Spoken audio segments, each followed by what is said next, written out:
Kia ora tātou, welcome back everybody. All right, we're on to item 16, the operational budget and additional recommendations from the floor. And we'll go to round recommendations 2 around the LTP referrals. It's attachment 3. And I'll go to Councillor Barrett on this, and this is around in the drafting of the long-term plan 2024-34, the council include a budget of 100,000 for the feasibility study for a 50-metre pool in year 2, and seconded by myself. Councillor Barrett.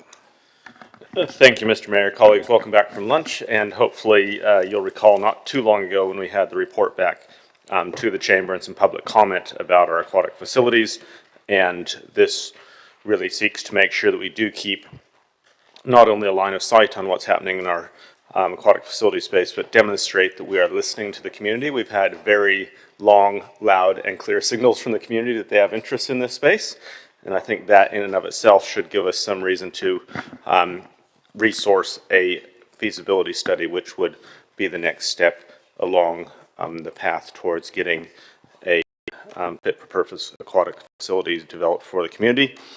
The other reason I'd like to ask for your support is really about making sure that we're an investment-ready council. So if you actually look at those examples in the Hawke's Bay, those examples in Tairāwhiti, they've actually delivered substantial aquatics facilities at not minimum cost to the community through the ratepayer, but they've been able to attract substantial co-funding. And again, that is about being investment ready. So having feasibility studies so that if and when opportunities arise in the near future, that we can respond to those in a timely manner.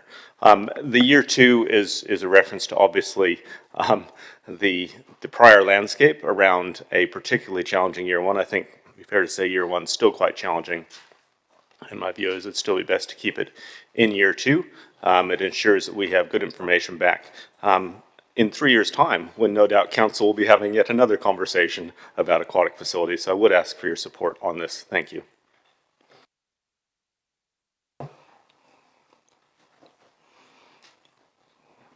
I'll go to you, Councillor Bowen.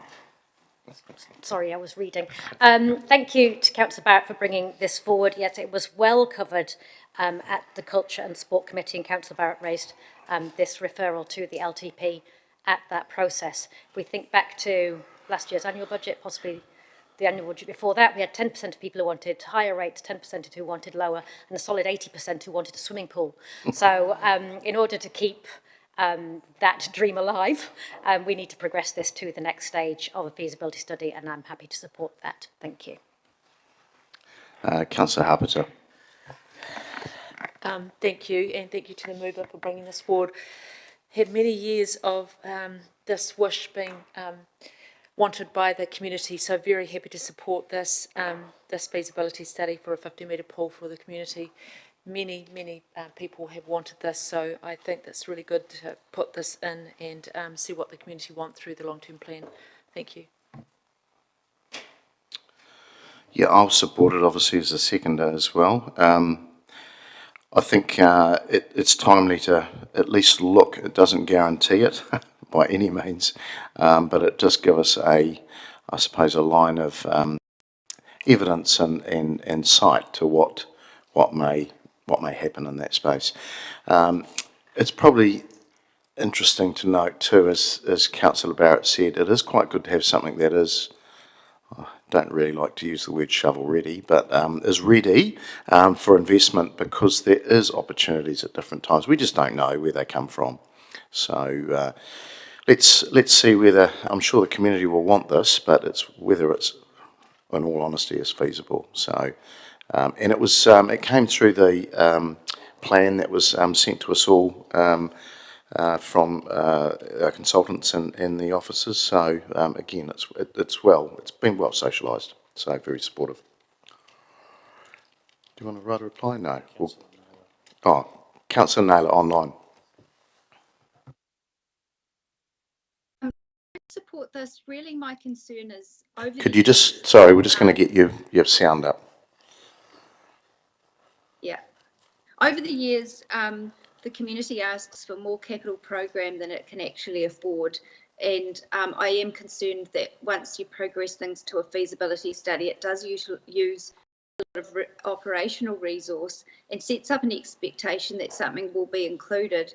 So at this point, given the size of our capital program already and my understanding of the impact of that to rates increases in coming years, I'm not really prepared to indicate this to this point any sort of willingness to include a capital program that would, I think, be quite big. So I won't be supporting this. Okay. Write a reply? No. We're going to go to vote.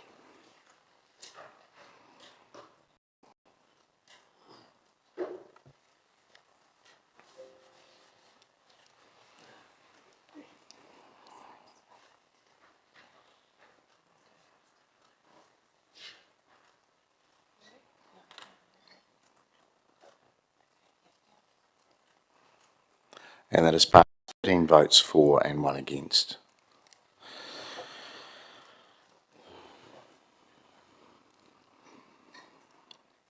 Okay, we move to the second one there. There's around the drafting of long-term plan 2024-34. The council include a budget of $50,000 per annum for years 2 to 5 to provide grants for gaining third-party certification of green building standards. That took a while to come out.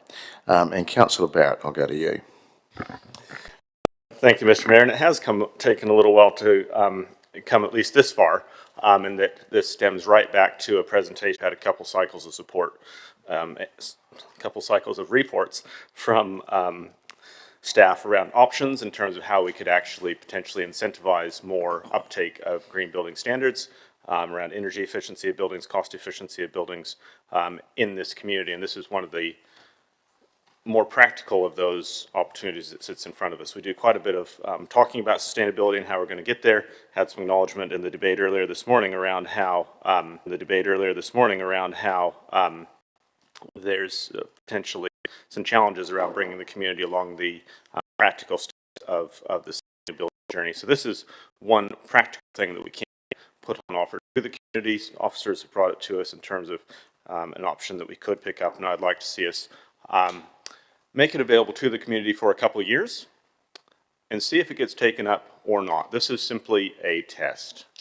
There's a cap on it, 2 to 5 years, and you know, if worse comes to worse, we put the $50,000 in the budget. It doesn't get taken up. We then know that it isn't a useful lever in terms of actually motivating community response on this.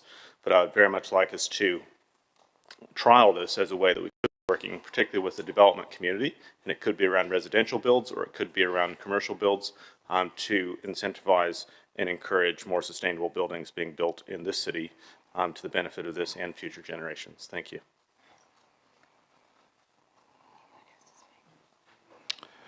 Anybody else to speak? I'll just comment. I've always been a big supporter of the Green Building Council and encouraged our officers when we weren't members of it about a decade ago to have a look at it, and I'm glad that we have. We've started to see a few of these buildings start to pop up in town, and even in a commercial and industrial sense. So it's across all sectors, residential and educational, and even facilities, so in hospitals and the like. So I think this is a very low-cost way of influencing the influencers, so the development community, those property managers, and of course the building sector. So I hope you can support it. It's just a small way of encouraging a positive expenditure a bit further down the line.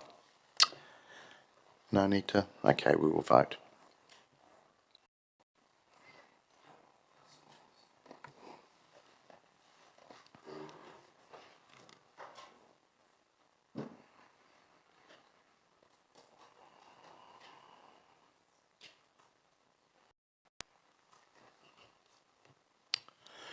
And that has passed 12 votes for and 1 against.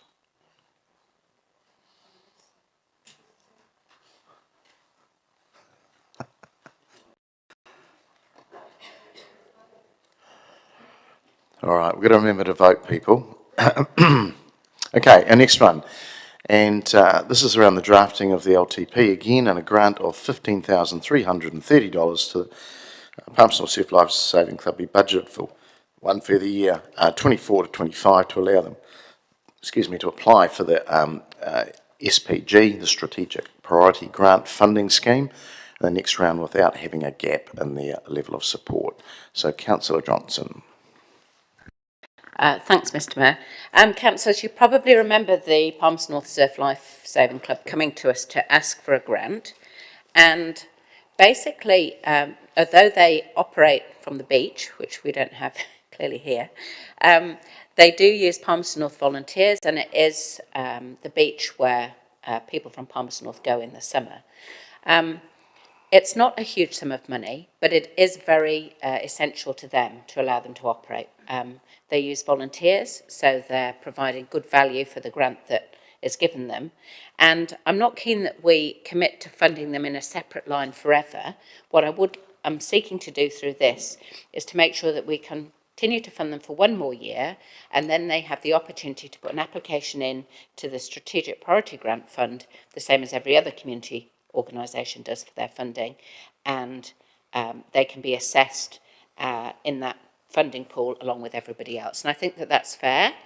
I don't really want to be creating exceptions where groups come to us and ask for funding as a regular thing, but we have had a couple of occasions where groups have missed out. Perhaps they weren't in the know, I guess, about strategic priority grants and when and how to apply. Good example of that has been the Rugby Museum. And so I think it's reasonable, it's a small ask, and it's only for 1 year. Thanks. Councillor Bowen.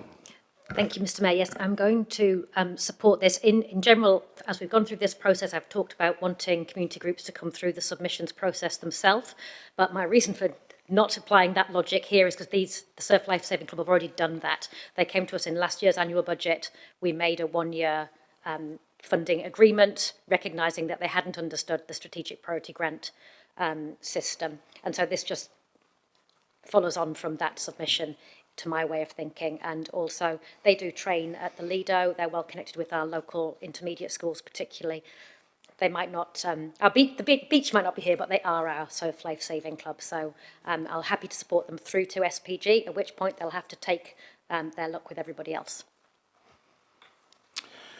Councillors, I'm going to support them. They're volunteers as well, and they sometimes don't understand the funding systems that we run, and often they're ringing up the day after. Was there something we were meant to be involved in? And it is quite tragic, actually, that happens. And although I share the vast majority of views around the table, they are our city club. They celebrated their 75th just recently, and they're all our people. The fact they're just in another TA. That TA matches and sometimes I think puts more in than we do. So we're always a little bit of a top-up for them.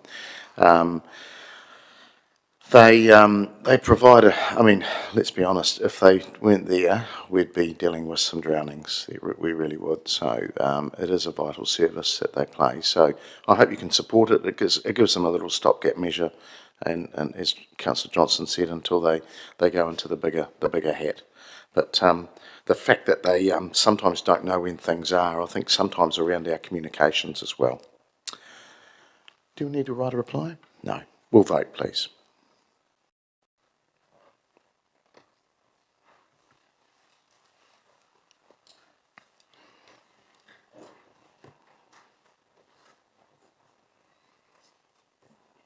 That's passed, 14 votes for and none against.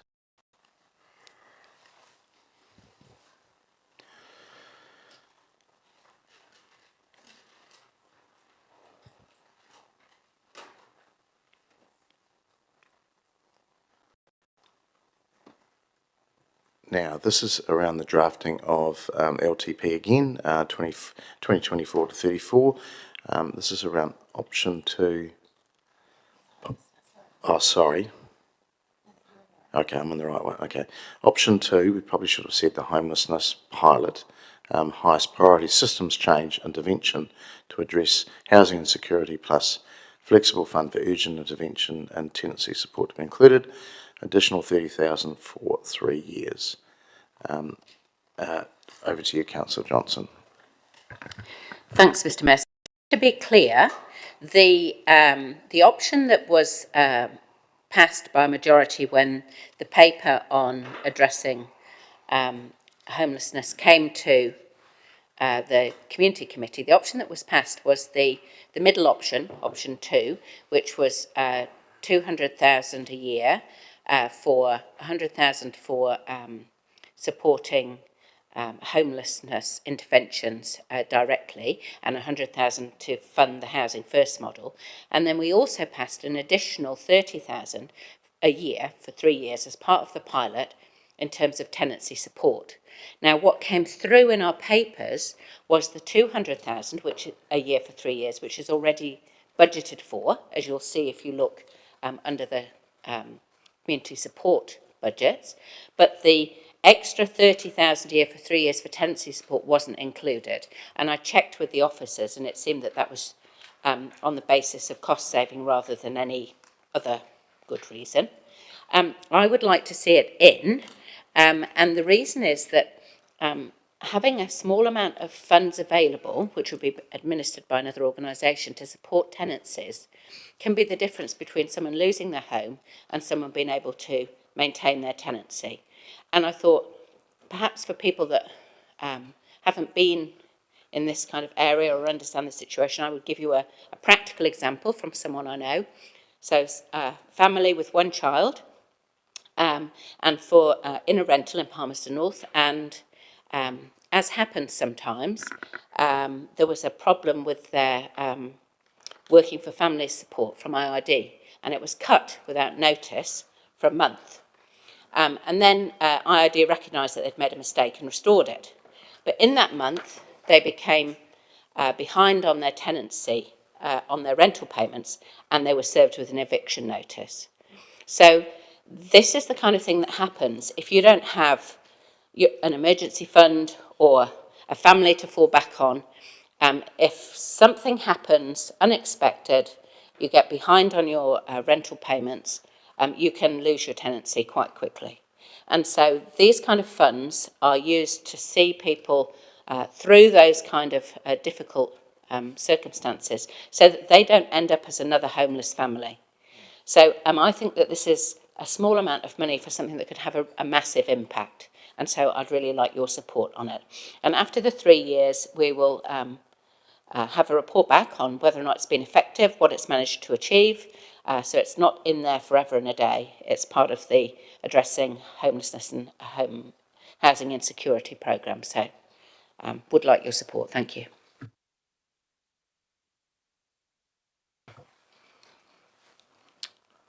You've all gone silent. Any other speakers? No? All right. Write a reply? Okay, we'll vote.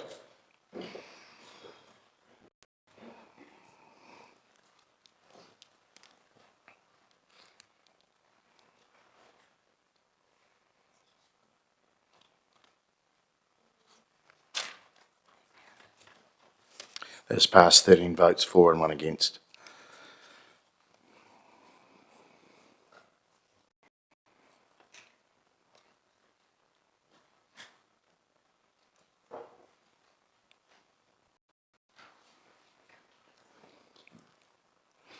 Okay. Ease from me. Now, this is really to go with the other pool example, and this is around in the drafting the LTP 2024 to 34 that a community pool fund of 100,000 per annum for years 1 to 3 be available for community pool upgrades. And seconded by Councillor Bowen.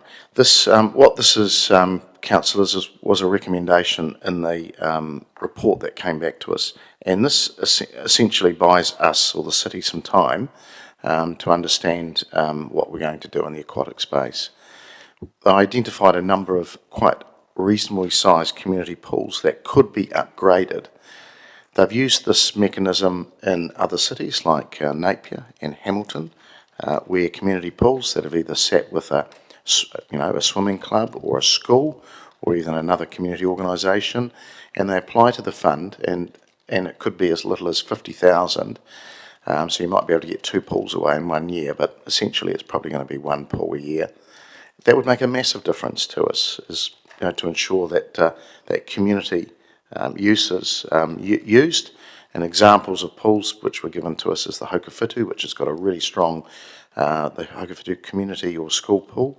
It's got a strong community background to that because the city was involved in that in the early 1920s. And then other school pools like Pinnins and private pools like the West End Swim School as well. So there is examples where it could work, and it's only up for a very small time. We'll hopefully know what we're doing in 3 years around aquatics, and it just buys the city some time. We're underdone in this space as well, so this is a good way of utilising our facilities to a greater extent for the community. Councillor Bowen. Thank you, Mr Mayor. Yep. Support this coming forward. Colleagues might remember this was the subject of some debate at Culture and Sport about how we got the timing lined up on these low investment opportunities with the investment required into the long-term plan.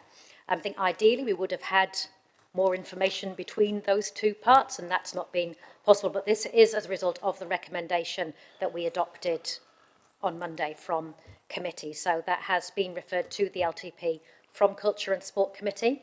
I'm not entirely wedded to $100,000 per year. That seems a bit lively to me, but I suppose taking a lead from Councillor Barrett in item B, if it's not needed, if we don't use it, then it comes back into general population, goes back to pay down debt. So you'll decide whether you think this is a worthy use of that money or not, but I'm happy to support it on that basis.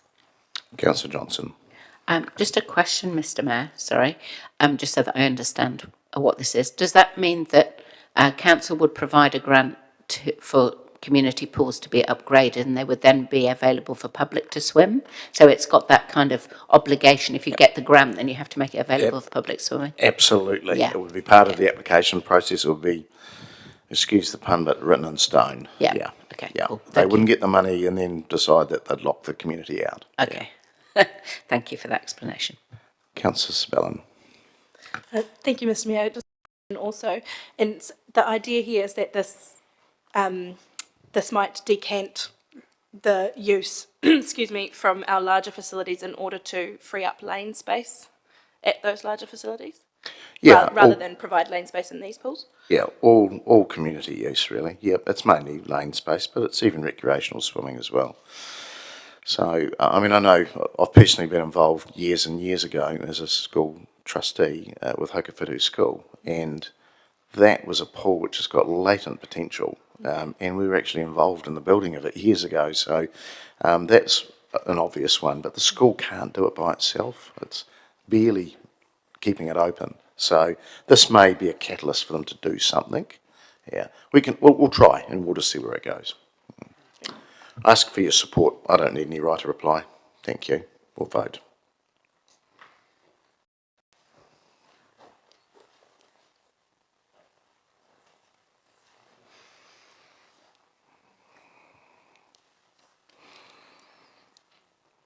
That has passed 12 votes for and 1 against.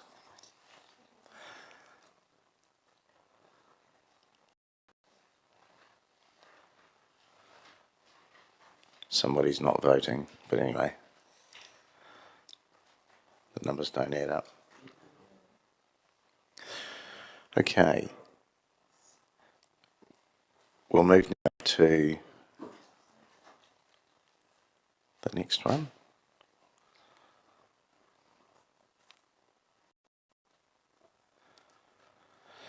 That in the drafting of the long-term plan 2024-34, Council note the list of items referred to the long-term plan from committee attachment 3, subject to the agreed motions above. I'm happy to move that, seconded by the Deputy Mayor.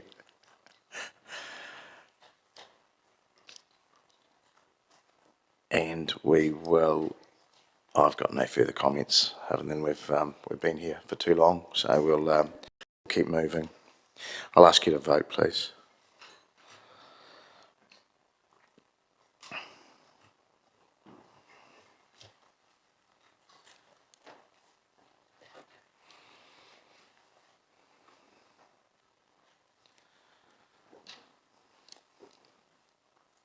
That has passed 14 votes for and none against. Right. Now, this is around recommendation 1, I believe, and the operating expenditure for attachment 2.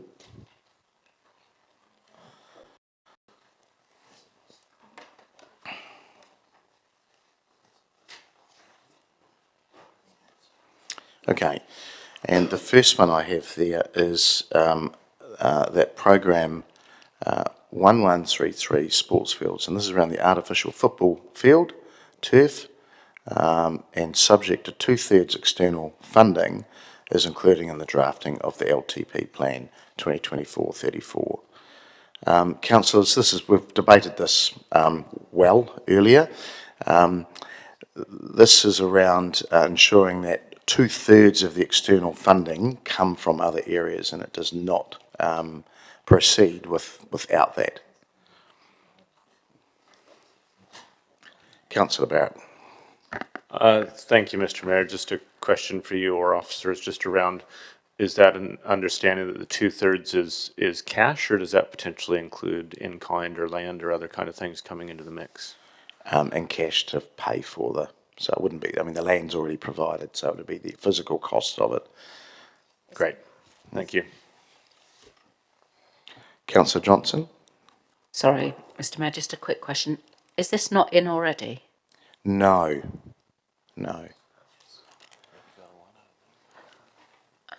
Okay.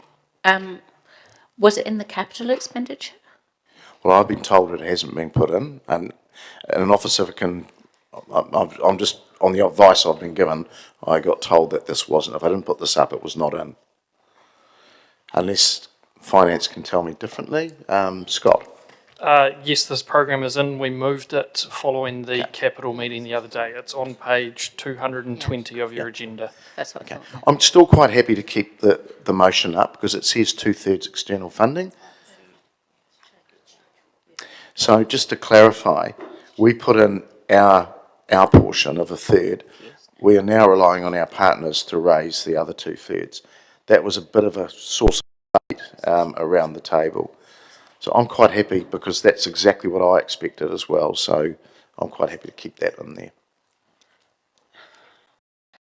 All right. Just a bit of confusion Yeah, over. I appreciate. I was confused too when they started asking questions. Councillor Harper. Yeah, I'm still happy to support it, and particularly because you put the fundraising element in there, and that's why I'm happy to support it. Thank you. Councillor Naylor, online.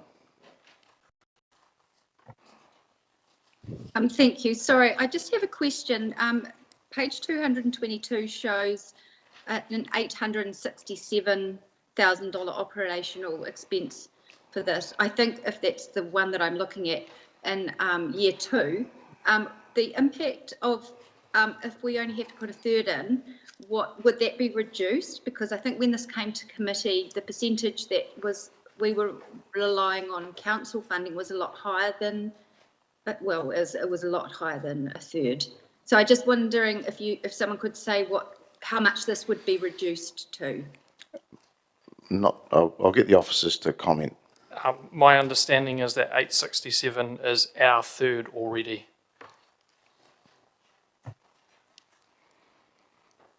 And so if we support this recommendation, does that mean that stays in? I mean, if I haven't actually seen, I haven't seen the wording of the recommendation, so I'm just trying to understand what we're voting on here. Okay, the wording, I'll repeat the wording, that program 1133, sports fields, artificial football fields, is subject to 2/3 external funding and is included in the drafting of the LTP 2024-34. Moved by myself, seconded by Councillor Hapeta. It's a $2.7 million project, and we're putting in 867,000, whatever it was.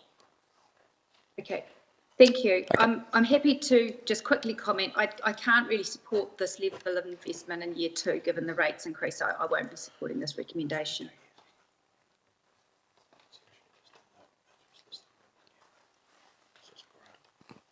Okay, thank you. We will vote.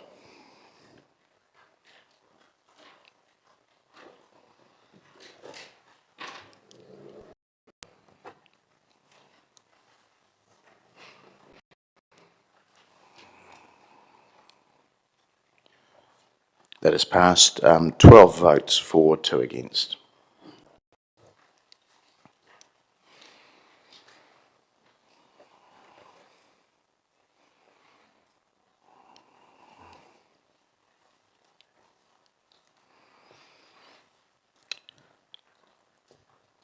Right. The next one there is around international relations and international education. That's programs continuous drafted in the 2020-434 LTP. It's moved by myself, seconded by Councillor Wood. Councillors, I just really I've heard a lot of chatter about chopping this, and I just wanted to ensure that we continue this successful program. I know some of you aren't supportive of international relations and some of the activities there, and I understand you're perfectly entitled to those views, but this is something that actually has quite strong economic ties to us. It's a long game as well, and we are getting runs on the board. So I've sent out papers to you from a report, so I won't go into that any further. Councillor Johnson.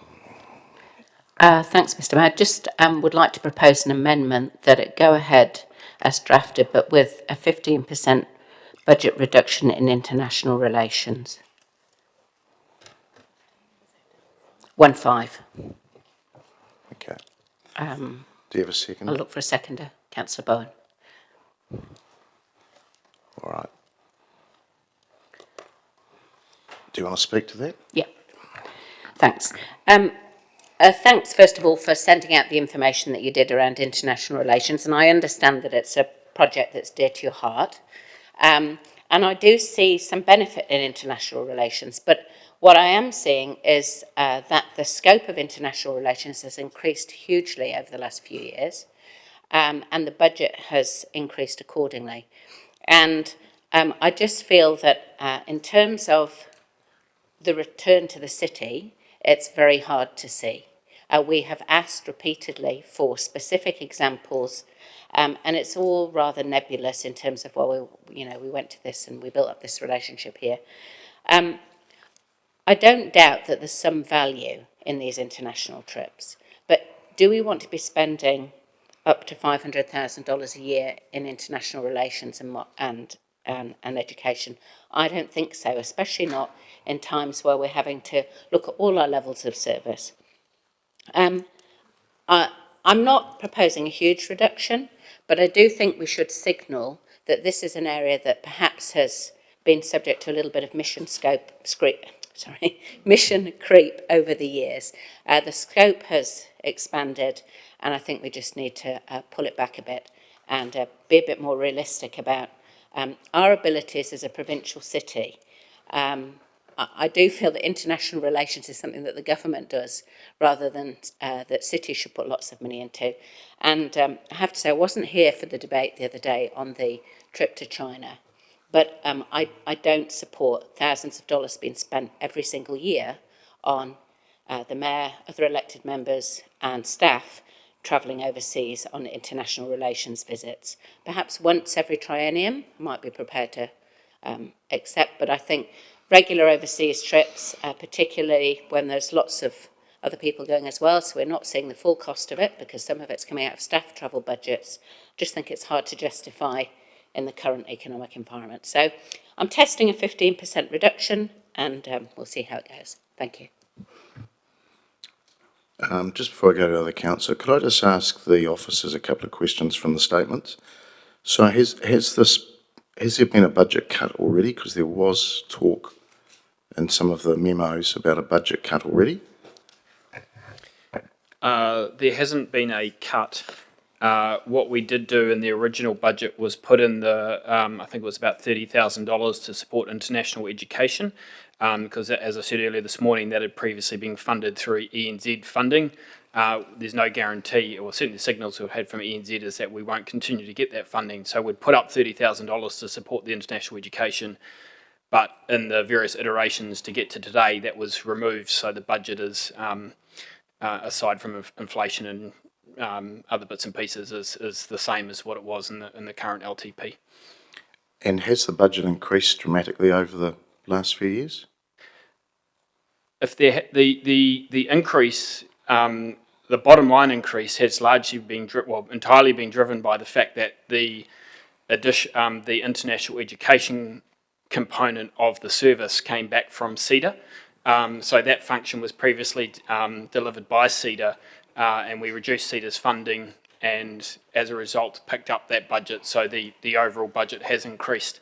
I mean, the one question I would, not just for clarifications, in terms of the resolution would be, is a 15% reduction of the total budget or the controllable budget in terms of by the time you take overheads and staff off, you're left with about $90,000. So if it's 15% of the total budget, it will end up being about $75,000, and there's only about a $95,000 controllable budget.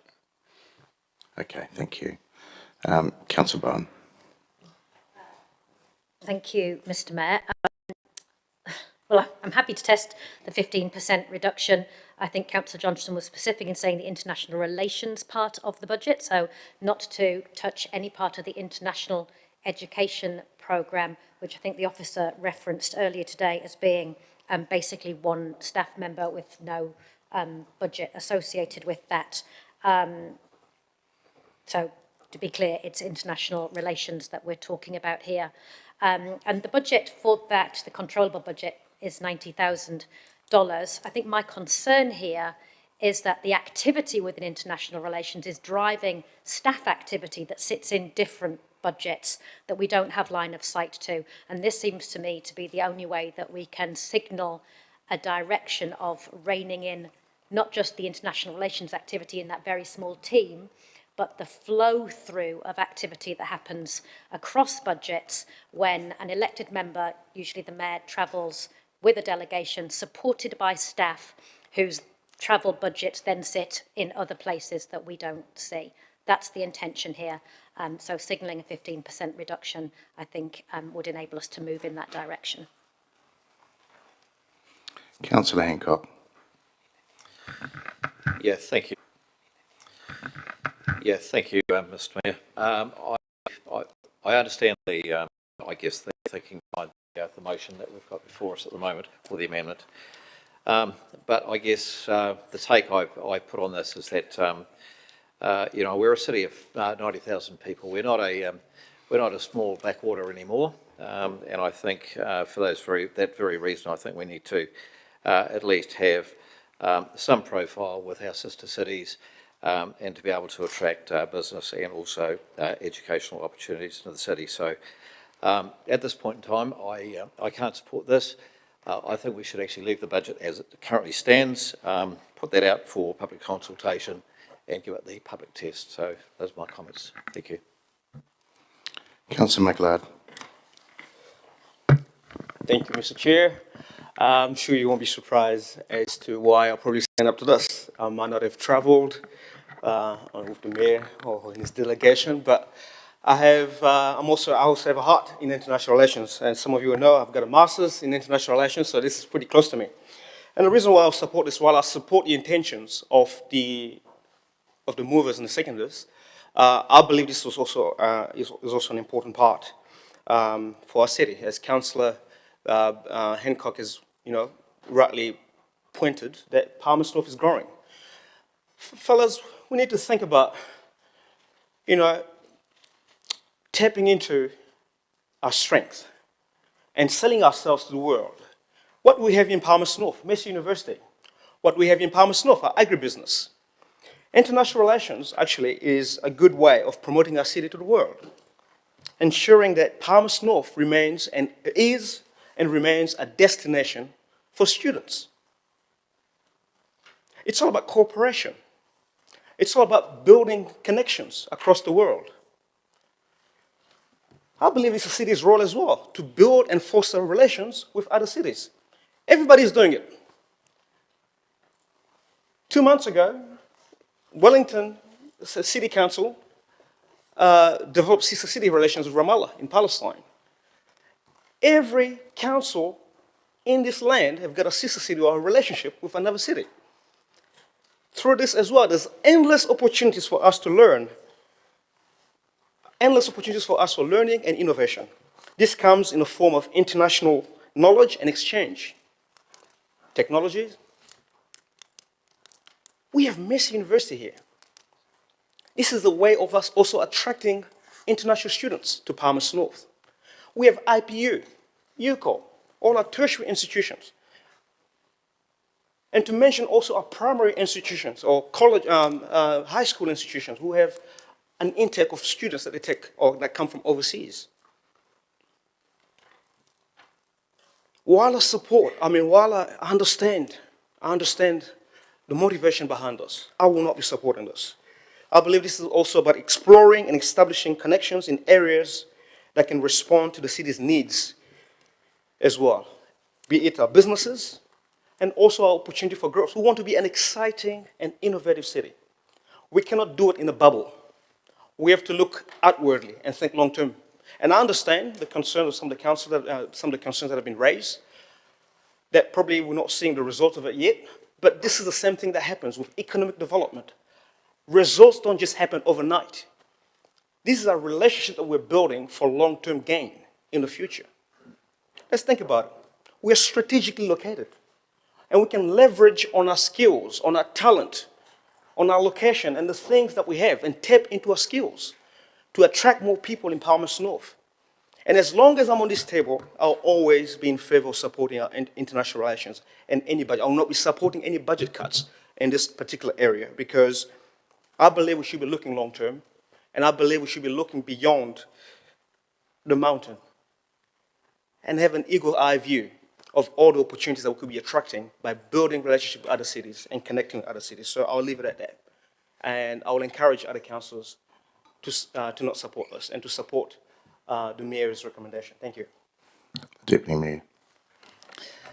Tēnā koe, Mr Mayor, o te rā tēnā tātou. I'm very much of the opinion of Councillor Mickelard and Councillor Hancock. I too see the great benefit of both international education and international relations. In all sincerity, I don't have any confidence that central government will champion the cause of us here in Palmerston North with regards to maintaining and looking for opportunities overseas. We are global citizens, and therefore we can learn from each other, we can share. In Māori, there's a saying, he kanohi kitea, a face that is seen. It's that face-to-face connection that's really valued and enhanced in terms of like making connections with people. I think that also the sister city relationships that we do have were forged in all sincerity with the desire that they continue, not that from term to term they get reviewed or looked at and we drop them at some stage. So I really think that we've made a decision, or councils before us on behalf of Palmerston North City made the decision to establish those relationships. And yeah, I hear everyone saying it is really important. The other thing is that when we look at perhaps the funding all the budget lines for staff when they go overseas, that's a management decision. It's not a governance. We determine what the budget is, and then the CE has the oversight of making sure that those budgets are used in accordance with what they were down for.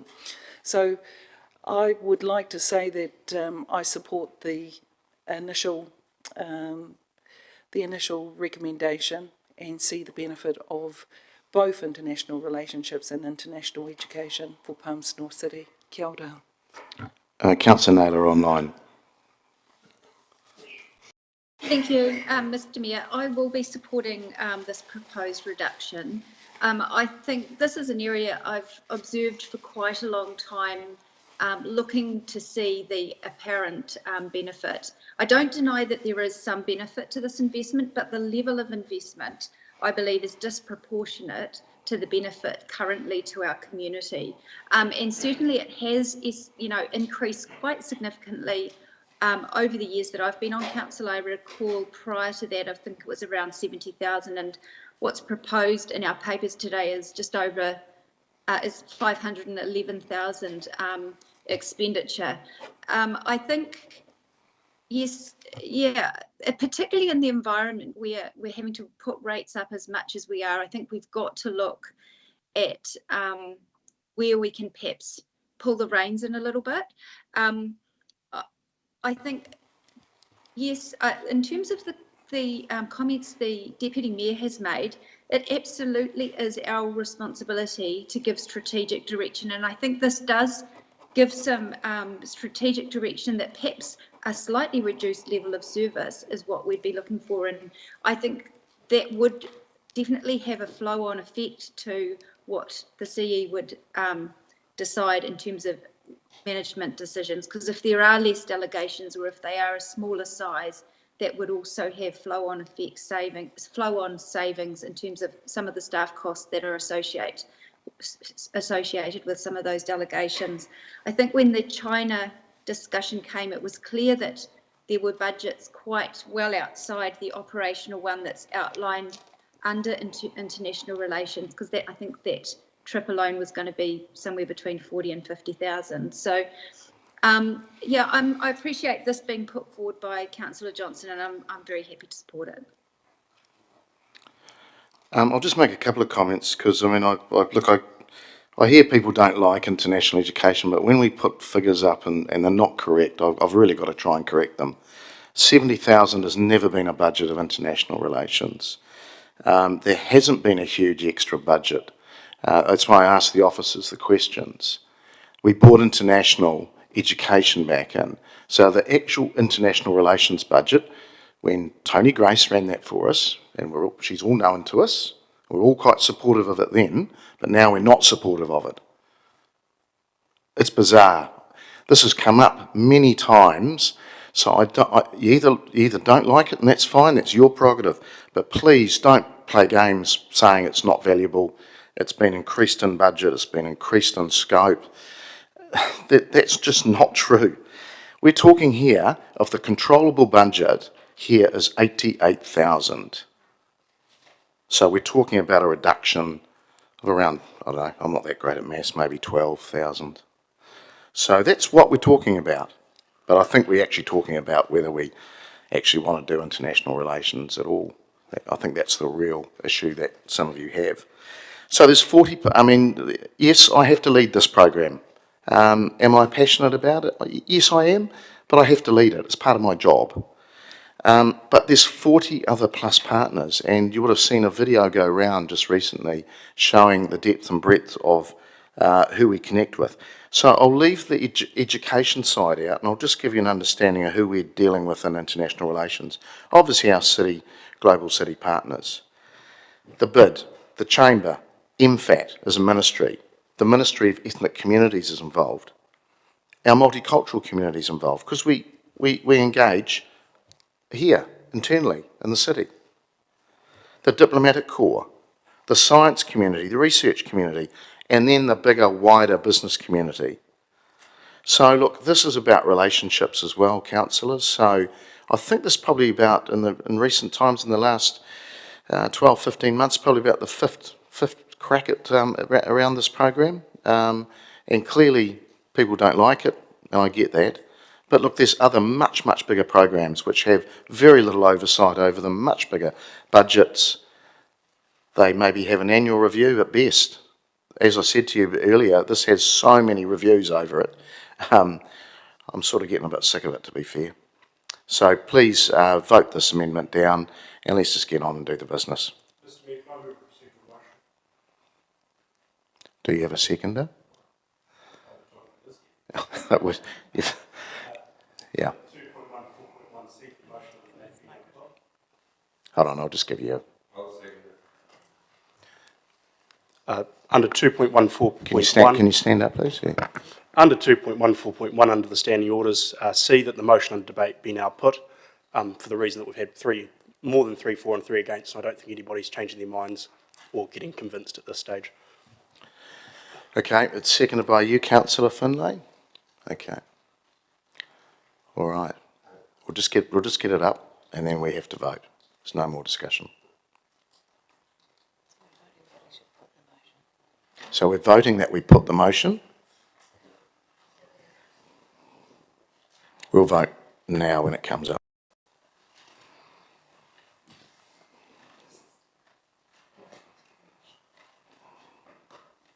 So it's voting to put the procedural motion. To put it to the vote.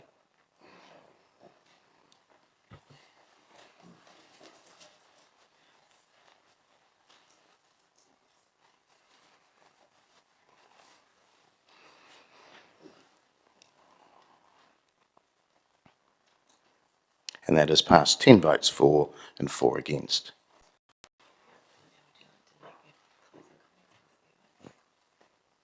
Oh, look, I don't think I need... You get the closing comments, Councillor Johnson. I'll just put you on. Thanks, Mr Mayor. And thanks, colleagues, for your comments. And I know that this is an area that is a bit polarising. But I do just want to emphasise that this is not about getting rid of international relations altogether. If it was, that's what I would have put up. What this is about is reining in some of what I consider to be excessive travel overseas with what I consider to be limited benefits to the city as a result. And unless we start to look at everything that we're doing as a council and consider where we could make some reductions, then we are going to end up with, a very large rates increase. And I don't think there should be any areas of council that are not open to having a look at for reduction. And I understand that some people feel strongly about this, but in refuting some of the comments that have been made to Councillor Michalad, this is not about not doing international relations. This is about doing 15% less of it. To the Deputy Mayor, this is not about cutting our relationship with sister cities. Nobody is suggesting that. What it is about is travelling to them a little less often, and not every year, or twice a year in some cases. And in terms of staff, it's not about telling the CE what he can or cannot spend on staff travel. It's about indicating what we think is a reasonable amount to spend on international relations. And I just feel that if the average ratepayer knew the cost of these international trips every single year, they would not be supportive. And in bringing this amendment, I want to highlight that. I wasn't here for the debate the other day, but I don't support expensive travel overseas for elected members and or staff on a regular basis, bringing back what I perceive to be, and I have asked repeatedly for many years about what is the benefit that's been returned to the city. I'm not seeing it.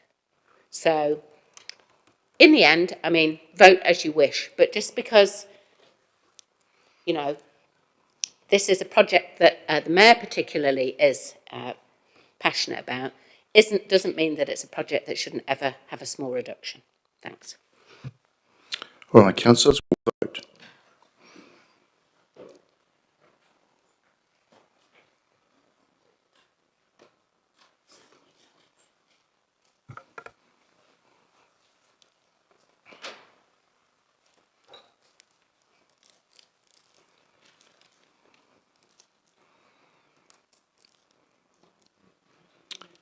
And that's failed for lack of majority, 7-all.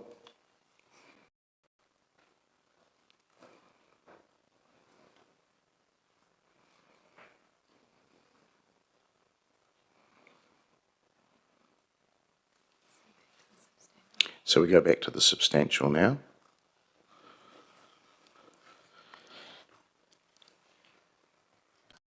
Councillor Wood. Thank you, Mr Mayor. I just want to speak very briefly, as I know a number of you will be surprised to see me seconding this, and I want to explain my reasoning for it as multiple-fold. One is, I spent a lot of time in this chamber asking the Mayor to bring back evidence of what the value was for this investment. The Mayor went out to the community and went out to the organisations that benefited from it and got them to write us a letter clearly expressing the benefits which they get from it. So to sit here and not support this now, I would be hypocritical. I asked for the information and the evidence, and it was brought to us. We saw here from PNBHS, the PNCC support has been especially invaluable in helping the sector recover after COVID pandemic. Your International Division coordinated funding applications support around $40,000 in student experience and marketing projects to the city. That's a tangible benefit of the program. Now, in supporting this, I'm not saying I will never be critical of trips going forward and that I'll support all of them. Supporting this, I'm not saying that I'll support partners being included on trips, because frankly, I still am of the view that that's a 20th century diplomatic practice that doesn't need to happen nowadays. But what I am saying is that we've had good evidence brought to us, and it would be unsensible not to take the new information we've provided with into account. I found the letters that were put forward compelling and showed a clear advantage to the community, and so that's why when the Mayor asked, I was happy to support him. Not saying I'll never be critical going forward, but I am saying I see the value that the Mayor has often asked us to trust him on. Well, I appreciate, Mr Mayor, you bringing it to us in clear terms so we can actually see it in reality. Otherwise, it really is just a case of sort of word of mouth. So I appreciated the evidence. I'm happy to support it. Councillor Barrett. Thank you, Mr Mayor, and appreciate having the opportunity to speak to this, albeit not to the amendment. It was unfortunate to have the opportunity to explain reasons for a vote cut across. I don't really mind if I persuade somebody or not at this table. I do mind if it's cut across the opportunity to actually express why I'm voting in a particular way. Given where things landed in a very close vote, the main comment that I'd like to make now is really more for people beyond this room than people in this room. And that is, I think there's really a chance here to rebalance how this whole thing is actually approached. Currently, the ratepayer is being tapped for quite a bit, and it seems like some of the principal beneficiaries might be in a position to review what they're contributing. This council is a $200 million fish in a $6.4 billion pond. That is the size of our city's economy. Those entities within the city could very well afford to put some people on some planes. They could afford to put some of our people on some planes if they really saw the value. So I'd encourage those parts of the community that are most directly connected and potentially benefit to look at opportunities here in the future, because I will continue to be prepared to review this internally in terms of opportunities for savings. Thank you.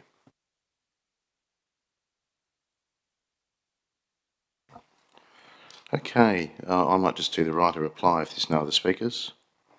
Thank you. Look, thanks again. We've spoken enough about this, but there was comments that it's a big cost. There's 88,000 is the controllable cost, and that includes everything, including travel as well.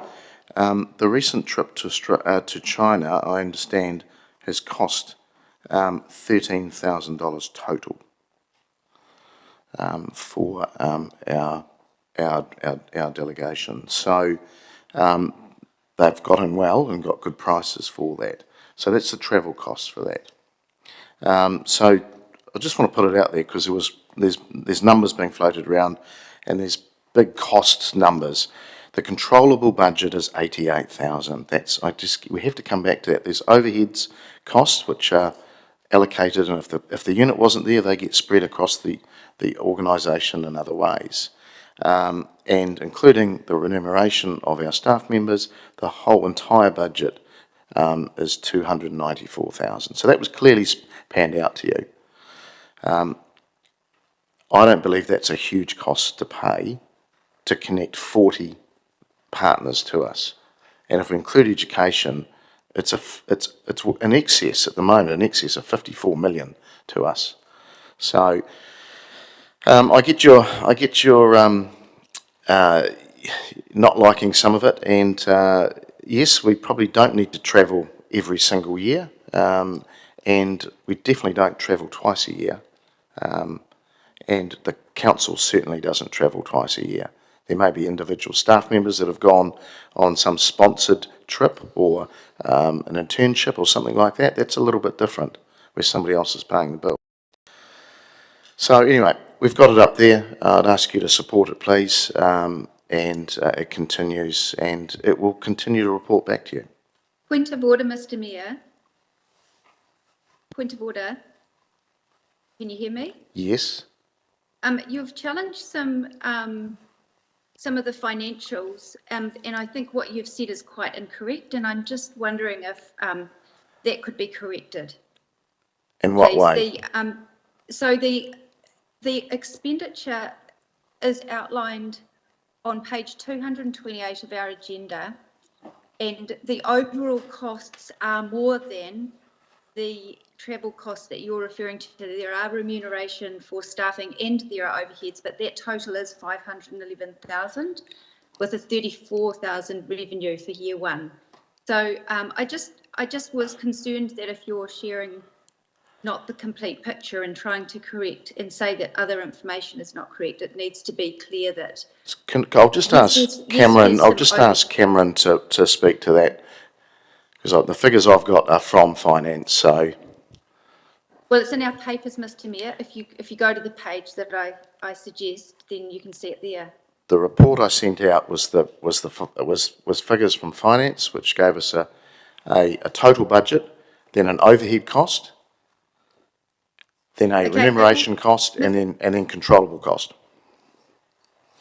Yeah, that's correct. So the total budget for the expenditure for international relations is 511,000, and within that, and I don't have the split right in front of me of the remuneration versus internal overhead split, but I think that has been conveyed.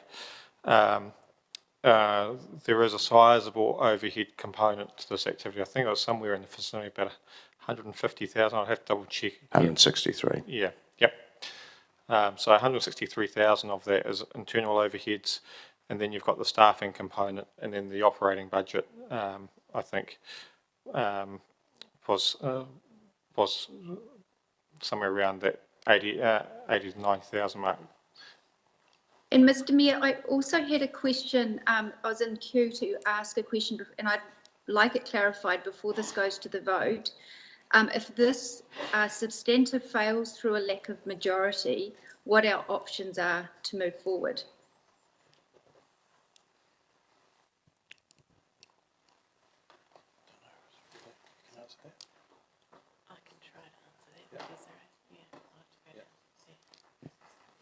We're just getting an answer for you.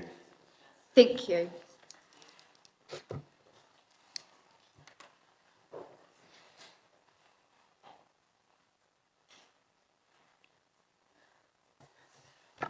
Through you, Mr. Mayor. This is a bit of a sticky one, so I'm going to ask Desiree to correct me if what I say is inaccurate.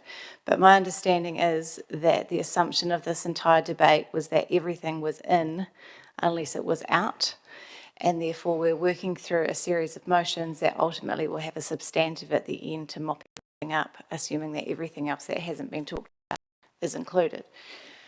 Thus, if this next motion failed for lack of majority, then what that decision ultimately is only what it says. So the statement is that it be included, even though that was the assumption we're working from. So what it doesn't say is that it's not included. So therefore, if this statement fails, and if you wanted to move forward, we would need direction as to what to do, and someone would have to put up a motion that it not be included, and then that would have to pass by majority. Thank you. Thanks for that. I just would like to say that I'd indicate at this point that if the substantive is not supported, that I'd like to move a motion that it not be included and be revisited by the council to determine the level of investment to be consulted on through the long-term plan, please. Thank you. All right, thank you, councillor. Look, I'll just go back to the original comments. My assumption of the costs are correct. And, yeah, you are talking about 88,000 controllable costs. So that is a fact. Anyway, we'll vote.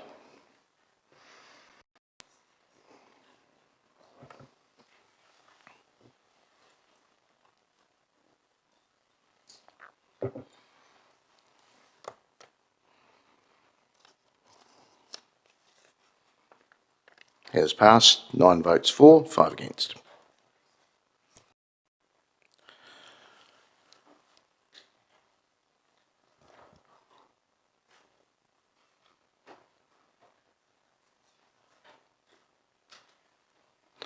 Okay. All right, we'll move through to the next one.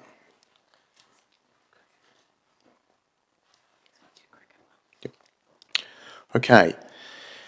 Now we've got some newer programs, and they've come through. The first one is around in the drafting of the LTP.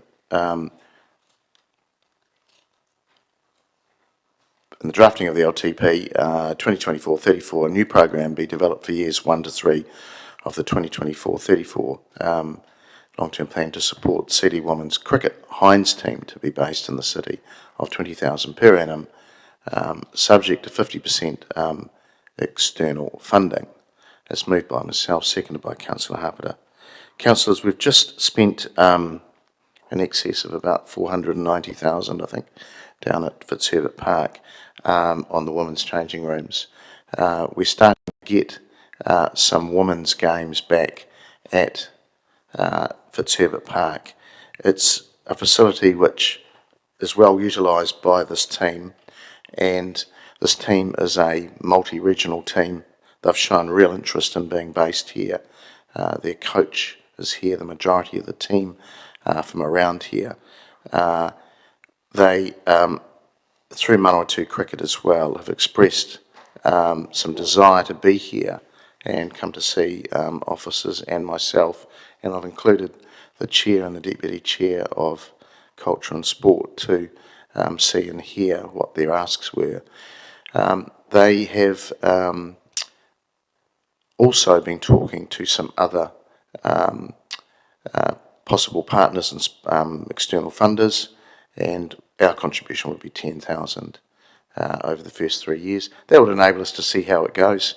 The benefits of having a team here of a semi-professional status, I think, is immense. And women's cricket and women's sport is very strong here, and this would just underpin that. They would be at Massey University at some of the time as well, and will obviously train at Fitzherbert Park, of which we've put extensive renovations into, so it only makes sense to get those properly utilised for a very, very minimal cost. Councillor Wood. Just a question to you, Mr Mayor, to be clear. I think I understood in your speech, but what you're saying when you put subject to 50% external funding is that it will be 10,000 from council and 10,000 from them, or 20,000 council and 20,000? No, 10,000 from council, 10,000 from the other external partner. Councillor Barton. Thank you, Mr Mayor, and just to clarify, I wasn't at a meeting with the Central District Hinds and won't be supporting this at this stage, I'm afraid. Not to say I won't support it when and if they submit to the long-term plan, but at this stage I'm not minded to add in new programmes, especially ones which the community, if they want it, will come and ask for it from. So assuming they do want it, they've talked to you, they'll come through a submission and go through into the process with everybody else. So it's not a no from me at this stage. Thank you. Councillor Johnson. Thanks, Mr Mayor. Can you just explain what the money is for? I don't understand why we have to pay a team to be based here. They have significant costs. They have to put people up. They have hundreds of thousands of dollars worth of costs that you don't have in a metro team. So they come from, although the majority of the team are here, they have to bring people from here, there and everywhere. So they have a large cost to run the team. Okay, where are they based at the moment? they're based all over the place, and they just come together on the game day or couple of days before game day. Okay, so who pays their accommodation costs at the moment, I suppose? Is The Central Districts Cricket Association. Okay. Councillor Harper. As a seconder of this motion, I'm very happy to support it. Local teams find it very hard to get sponsorship, and I think as a council for a women's sport, I think it's very good for the council to put up 10,000 a year for the next 3 years. So I will be supporting this motion. I think it's a very good one for the council to support. Thank you. Okay. I'll just in reply, councillors, it hasn't come through the process door or the correct process door. I admit that, but we're talking 10,000 a year. That we've already spent nearly $500,000 at the facility. Surely we should be trying to fill that. Otherwise, that's not a great use of our expenditure if, for whatever reason, it doesn't get supported because it decides to go. The people decide to go through the correct policy door. Please, I mean, it's a very small amount to get, and we're getting other external parties to partner with them as well. So I think this will be great for us, and certainly supports women's sport, supports cricket, supports a facility being better used, supports partners at Massey. I mean, there's plenty of positives. The only negative, it hasn't gone through the proper process for $10,000. Ask you to vote, please.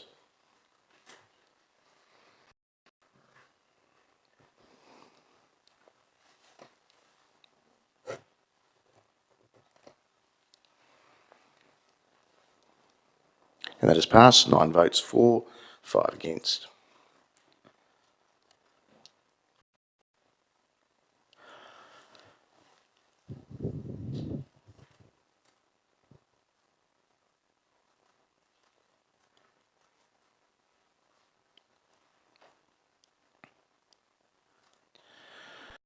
Okay, the last one, the second to last one is around the drafting of the LTP 2024-34 again, and this is around program 799.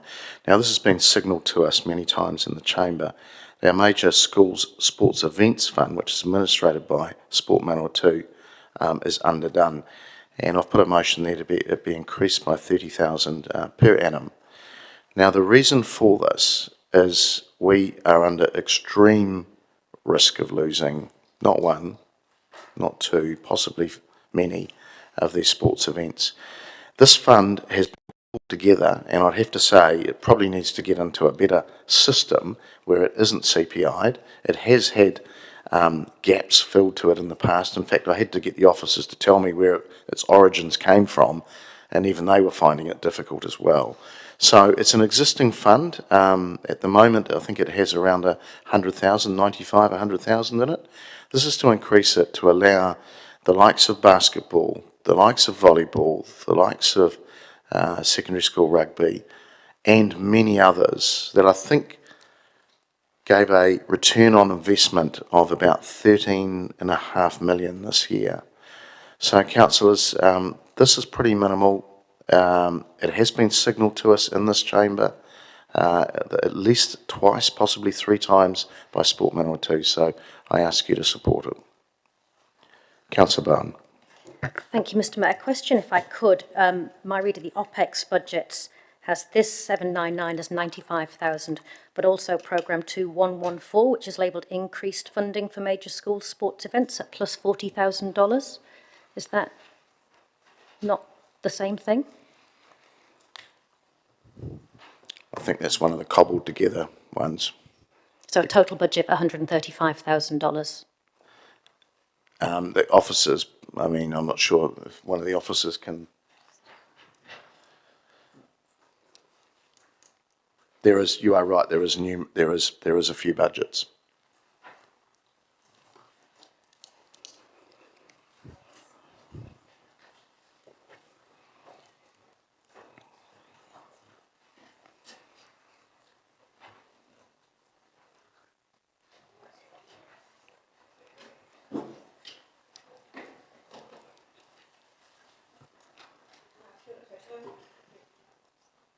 Kia ora koutou, Anne-Marie Maury, Policy Analyst. My role in this fund is I administer the funding agreement with Sport Manawatu, who administer this fund.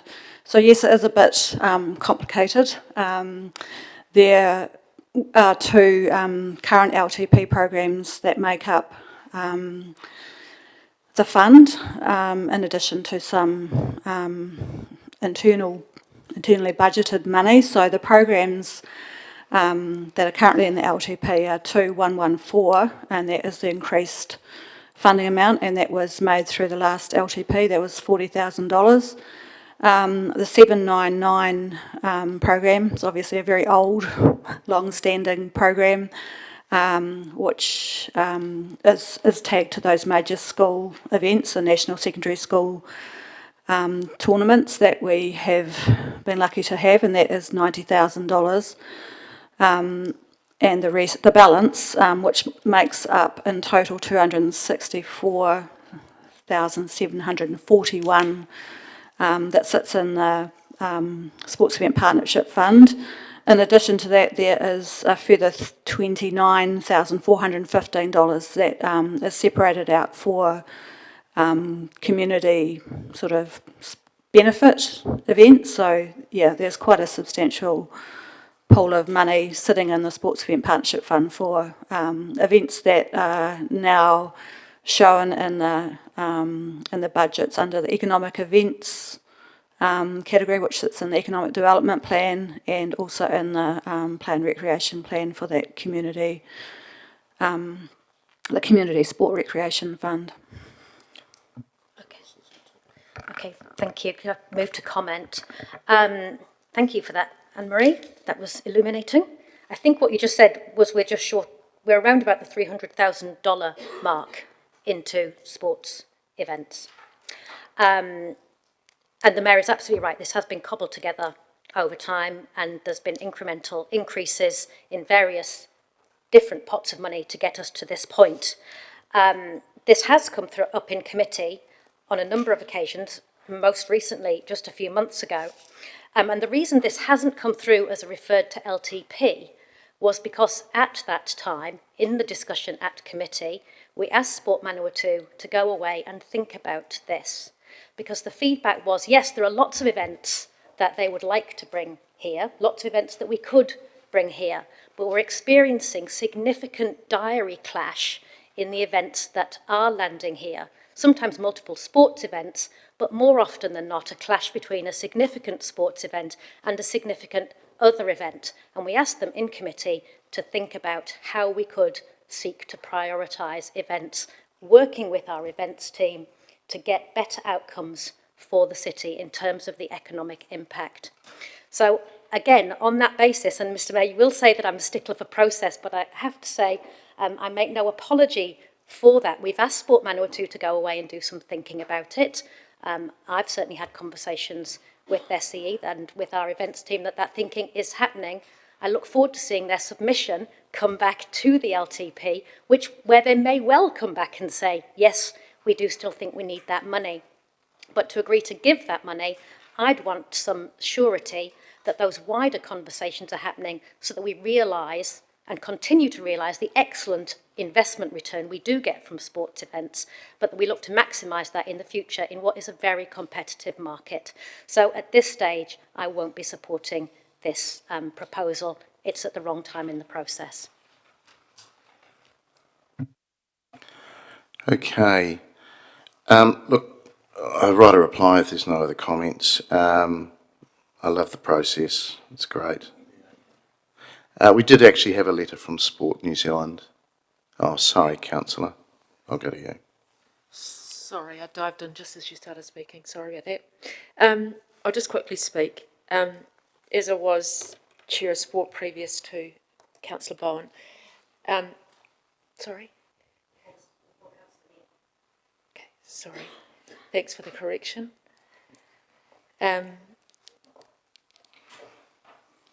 I also had many conversations with the previous CE of Sport Manawatu about this as well.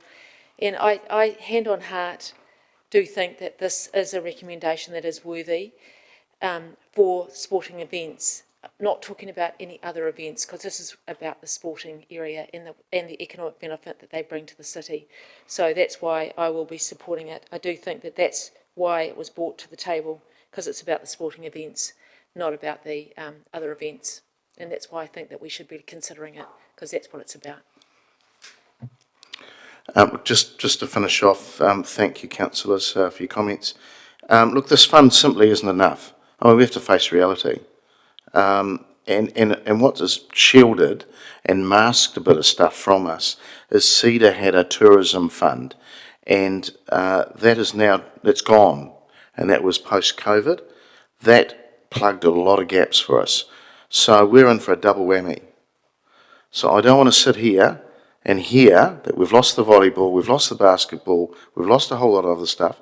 Now it might still happen, but if we've got a chance to do something, then we should take it. We've been written to only yesterday, which I thought was extremely late, from Sport New Zealand, pleading to councils to continue to support sport. It was general in nature, and we'll send that out to you. It was dual signed by the CEO of Sport Manawatu as well. Now, it had no numbers on it, so it doesn't specifically relate to this, but it was in general saying, please support sport, because if you don't, or if we don't, I don't think anybody else is going to. Certainly won't be from Wellington anyway. So look, it's in our hands, councillors. We either want to continue to have this this great sports events that come to us and the benefits we get. I put the process to the side and the calendar stuff to the side, which is true, but that's, to me, that's a red herring. You either want to do this or you don't. So can you please vote?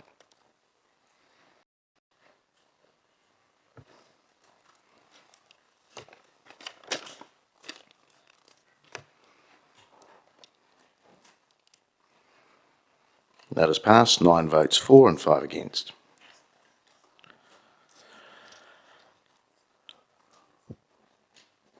Right.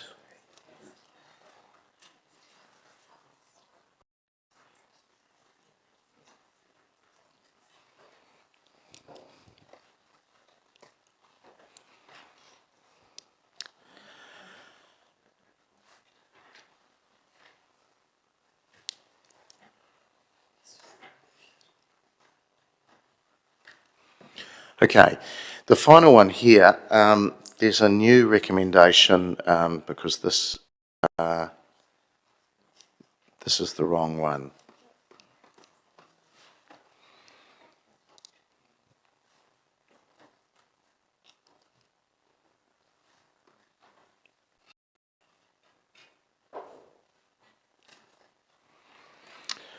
Okay, we have been written to by our CCO,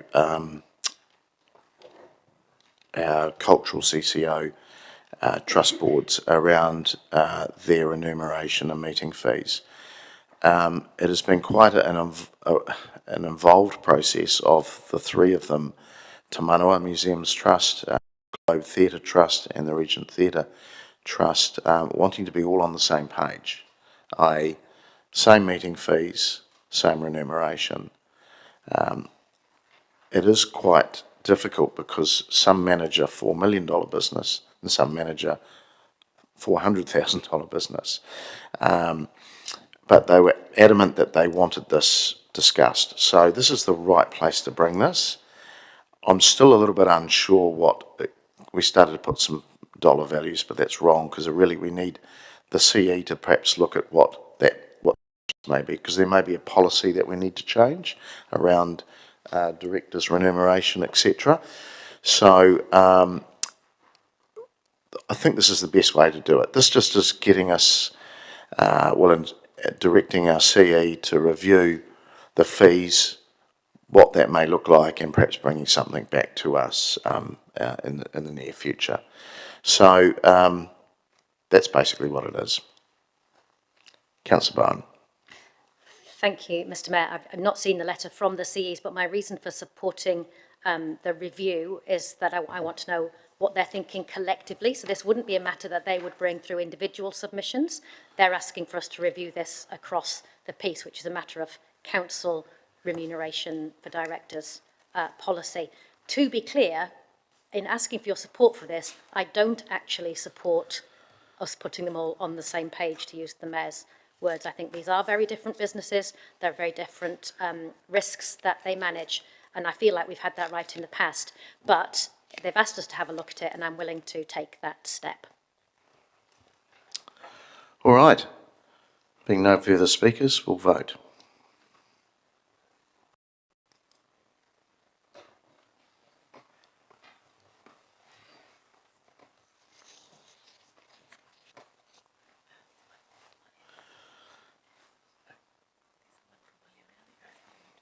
That has passed 11 votes for, 1 against and 1 abstention.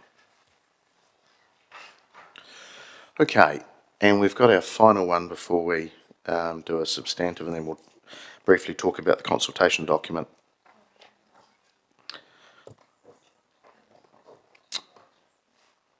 We're just getting it up.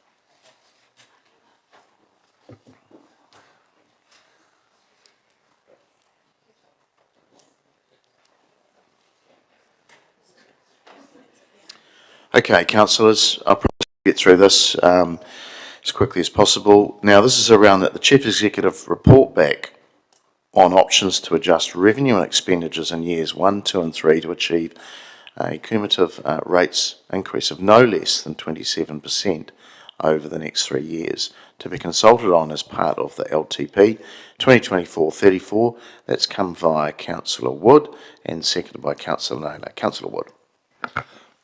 Thank you, colleagues. I realise I'm standing between you and Christmas. I hope this will be a quicker process than going through things line by line. I want to talk about a few things here. So, first, the reason we've used the word cumulative is, as officers explained earlier today, the bigger increase in year 1, the smaller increase in year 2. So where we're at currently is about a cumulative increase of 33%. We're asking that we look at that cumulative increase to be no more than 27% over the next 3 years, which leads to an actual reduction of around 7.2 million. So, Councillor Johnson, are you point of ordering me or just getting the queue? Oh, apologies. I apologise. I saw a look. I thought I was about to get point of order, so I was going to pause.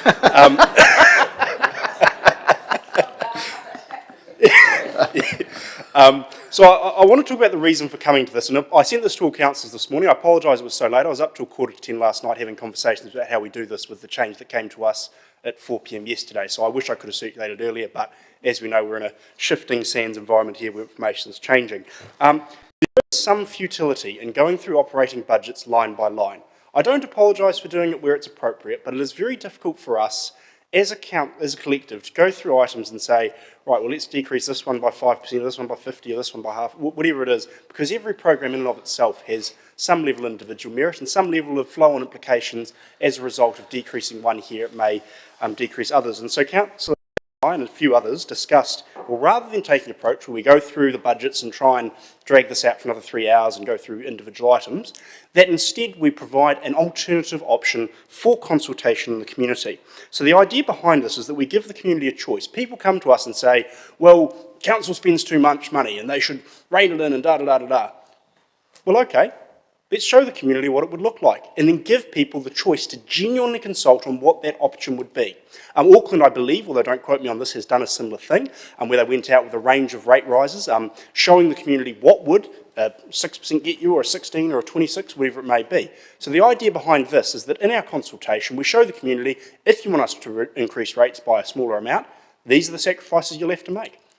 Rather than us making a decision where we say to the CE, go off and cut $1 million here or go and do whatever it may be. This is having a transparent conversation with the community about what it would look like. Why have we done cumulative over 3 years? Because if you do just year 1, all that happens is you have a bigger increase in year 2 and you haven't actually made any real material change. So what would this look like? We're not talking hell and leather, we're going to cut it back by tens of millions. We're talking going from 33% cumulative to 27% cumulative, so which is still almost a third rate hike over the next 3 years, taking into account the answer from our Chief Financial Officer that our community will also be hit with an IFF bill potentially in year 3 or year 4, that there's significant cost on the horizon.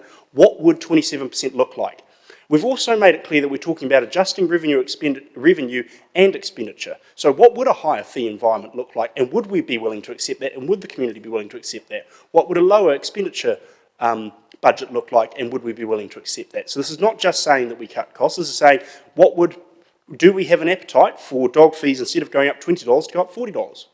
Do we have an appetite for rubbish bags instead of going up by CPI to go up an extra $1? I'm not suggesting now what it will be, but I'm saying that we have tools that we can leverage to look at. I'm also not saying that we have to commit to this before going to consultation with the community. I'm asking that we're transparent with our community and give them an option, and quite possibly, when faced with the actual reality of what sacrifices would have to be made for a lower rate hike, our community might say, fair cop, put it up 33. And if that's the case, then I'll respect that in this chamber. But as a councillor who reads hundreds of pages of these documents, even in these shoes, it can be hard to say exactly what you should or shouldn't do to increase or decrease revenue and expenditure. So give it to the team to include this as an option in the consultation document, then we're being open with the community. I don't see the harm in doing this. I understand that some of you will be opposed to any reductions full stop, and I understand that. But that in and of itself is an argument not to share that information with councillors and with the community, to seek that feedback and see what it would be. And as Councillor Johnson wisely earlier today said, I don't think there are any areas of council that are beyond looking at. So this is an opportunity for us to look under the hood, see what those options may be, and if it is unacceptable, if to get to 27 cumulative we'd have to be chopping off fingers and toes and shutting down libraries and shutting down Te Manawa, well then nobody in the community is going to come back and support that, and I won't support that. But if it comes back and says, here's what an actual package will look like, and we have a 50-50 or 60-40, whatever the split may be through the consultation, then we've got well-informed decision-making, rather than people just commenting and saying, bloody, put the rates down. Okay, well, what does it look like? So this is giving that option to the community. I think it's reasonably low risk, and I think it's better to take a 3-year approach rather than a 1-year approach. So I recognise this is unusual, but I hope you'd support me in these unusual times. Right on 5 minutes. Councillor Johnson. I'm beginning to feel that Councillor Wood is psychic, because certainly if he could have read my mind when I pressed my button, he did well to pause in what he was saying. I don't support these bulk reductions. It's not unusual, Councillor Wood, we've had them before. And in my opinion, they're the coward's way out. It's where it's all too hard. You got tired of going through stuff line by line, so you just heft the ball off to the CE and say, right, you deal with it. Quite frankly, Councillor Wood, if the job is too hard, feel free to step down at the next election and leave those of us who are prepared to do the hard yards in the chamber making the decisions. This is a draft. This is going out to the public. If there are programmes in the draft that they think can be cut, then they will tell us. They will put their submission in. What you're talking about is reducing the OPEX by 6.6 million over the next 3 years. That will be huge. Absolutely huge. And as far as I'm concerned, I would not support any kind of reduction that was basically the reverse of a blank cheque, a blanket cut. Because that's what this is, from councillors who wouldn't be satisfied if the rates increase was 0 because they want it to be -1. So I'm absolutely not supporting it, and I urge you all not to support it either. If we want more reductions, I'm very happy to spend another day or week or however long it takes in this chamber going through everything line by line, but I'm not prepared to say just chop off 6.6 million OPEX. No way. Councillor Barrett. Thank you, Mr. Mayor, and a few observations on this. One is I find it quite difficult to get enthusiastic about something that asks for options and then commits us to consulting on those options before we even see them. To be honest, I might be open to the idea of, bringing back some options. But at this point, why would I commit to potentially putting something out in public that could represent an absolutely devastating cut to this community? That is not the message we want to send out of this chamber. So I find the construction of the recommendation to be concerning in and of its own right. I also think about, where are we going to find all these savings? We've heard that utility costs are going up, so we could ring up the utility company and see if they want to give us a discount. We've heard that interest rates are going up. We could ring up the bank and see if they want to just put all our loans on pause. Or we can end up hitting the soft targets, and frankly, that's what I'm most frustrated about by this, is it will hit the soft targets. It will hit the people, it will hit front-facing services, it will hit salaries. We will continue to carry a very unhealthy level of vacancies. There are repercussions out of this that, as the movers actually alluded to, are potentially quite devastating. We would need, at a minimum, to see those before we make any conversation or consideration about going out to the public. And I'd say that on balance, the likelihood of finding that many $1 million just for the convenience of it is highly unlikely, regardless of how committed you are to cuts at any cost. Now, we've made some cuts over the last wee while. We've heard this morning that we got a couple % out of it. That's great. That is good to hear. But what we need to recognize is that in cutting some capital renewal, we have loaded up operations. We have loaded up maintenance. We have increased risk. And so we need to think very, very carefully before we actually undermine the very thing that we have put more pressure on through creating those cuts to capital renewal. This is a dangerous proposal, fundamentally. Yes, we could get a report back that would tell us just how dangerous and just how problematic that is. It would land in February with a thud. And that's not the way that we need to start the year off. So I will not be supporting this because it puts the knife to the most delicate parts.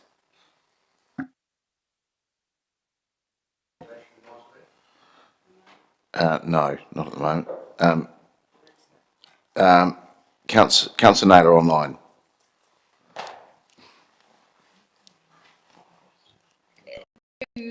Perhaps correct some people's wrong assumptions about the intent of this recommendation for a start. The wording of this is asking the CE to report back on. So this is not blind cuts. This is asking the CE to come to us with options to consider. So it's not blanket cuts. It's asking for those options to be in the areas of revenue and expenditure.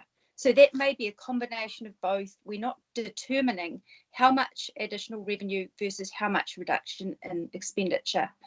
I'm actually a little bit offended at the implication that was made by Councillor Johnson that this is a quick and way for councillors to progress who haven't been prepared to go through line by line.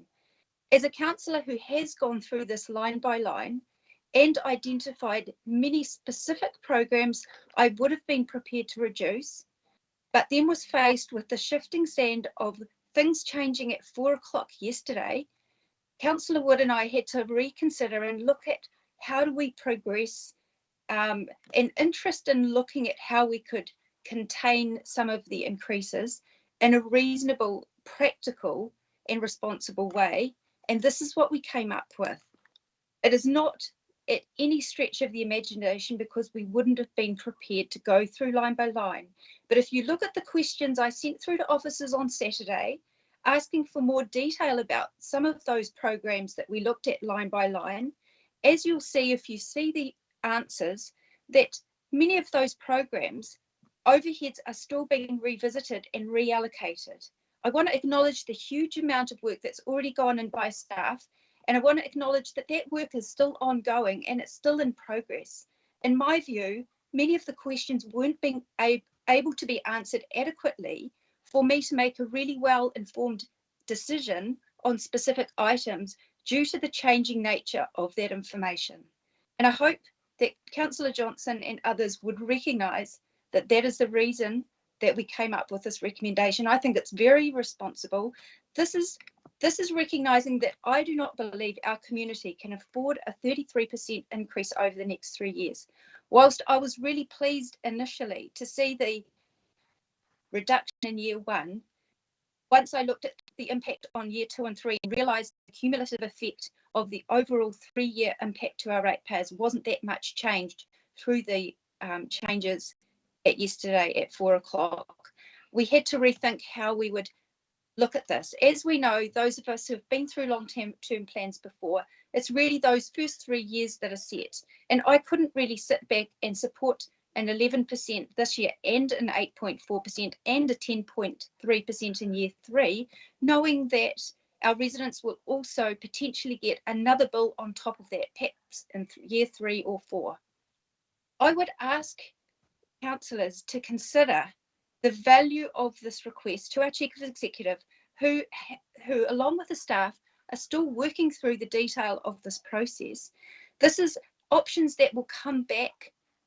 There's no knife to any delicate program because we don't even know what the Chief Executive might identify yet. We would have that information in February in time to inform how we might want to proceed with any options that were put on in front of us.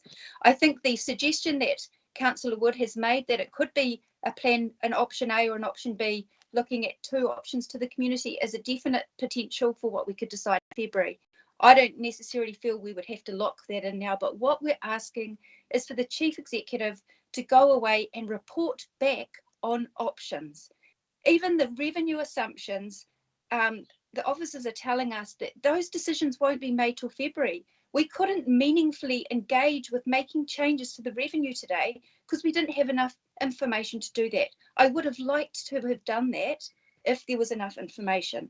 I would really encourage councillors not to make wrong assumptions about the intent of this resolution and see it for what it is, a prudent, practical and responsible way for us to look at ways that we can move forward in a way that our community can afford. Thank you, Councillor. Councillor Hancock. Thank you, Mr Mayor. I won't support this motion, primarily because of where we are currently at in the process.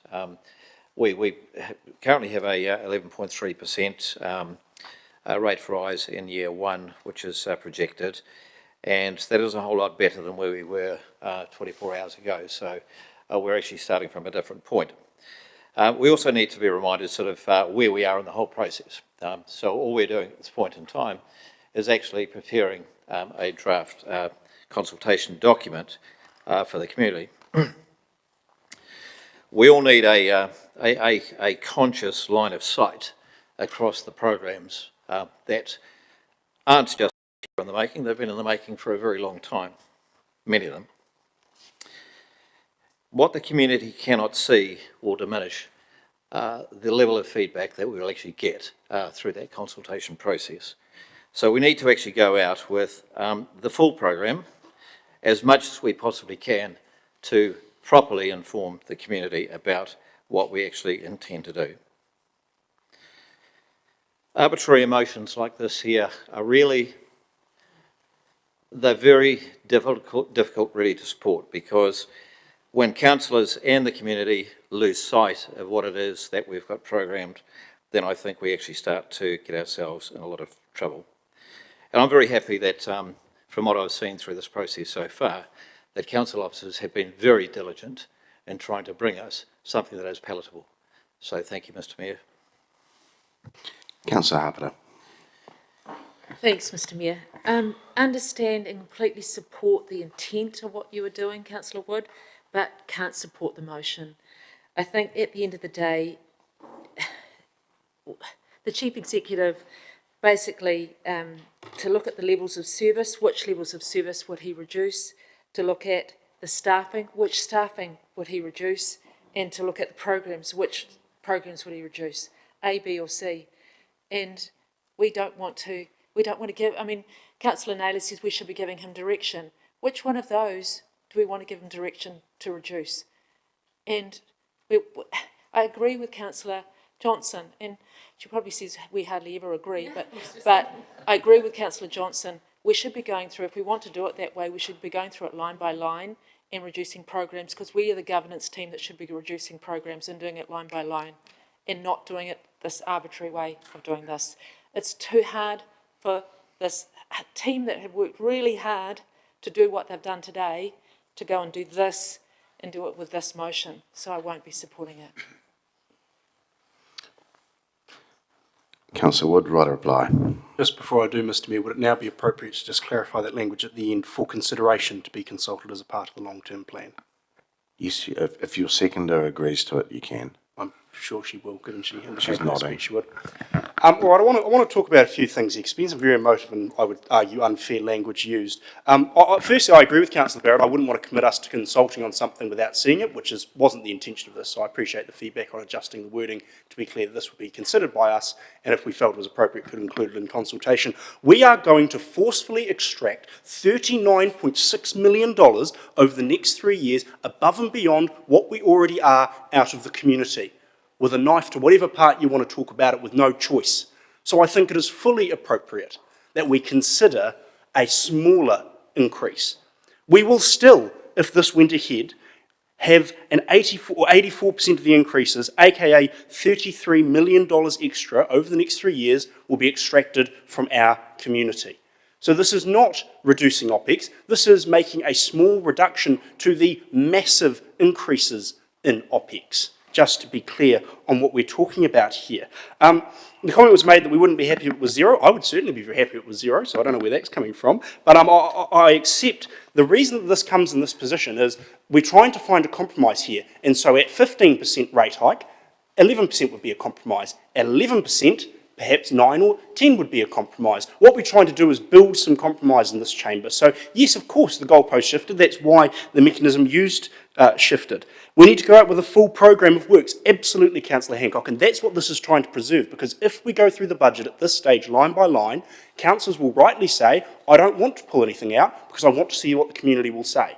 And so this in no way threatens that from happening. What this does is say, here's option A and here's option B, so that the community can then see clearly what the two choices are. So you leave everything in the program and consult on an alternative. Because quite rightly, we've sat here in this chamber and when we've done the line-by-line stuff, people have said, well, I might not support it in the future, but I want to leave it in to see what the community says. Fair enough, fair cop. So this is the compromise of how we can look at doing that. As to Councillor Johnson's comments about doing the dirty work, I put up $126 million of decreases that we went through line by line last week, so I find it astounding that someone could accuse me of not being willing to do the dirty work, going through things line by line. I'm more than happy to do that.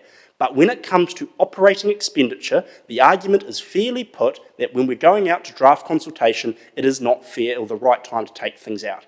It is better to leave it in and let the community consult on it. So this is how we do that.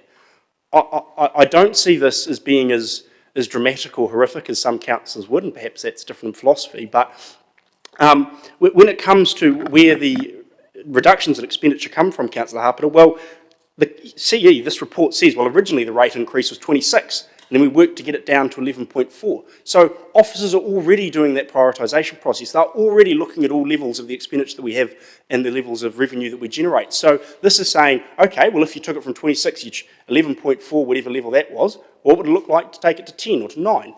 That's already in line with the work they're doing. In fact, at the start of this process, I believe the CE said he was looking and seeing if he could give us what would 6, 16 and 26 look like. I understand the process got busy and that hasn't happened, but this is a way of saying to our community in an honest way, what would a smaller rate increase look like, so people genuinely know, if they're saying they want lower rates, what it would be.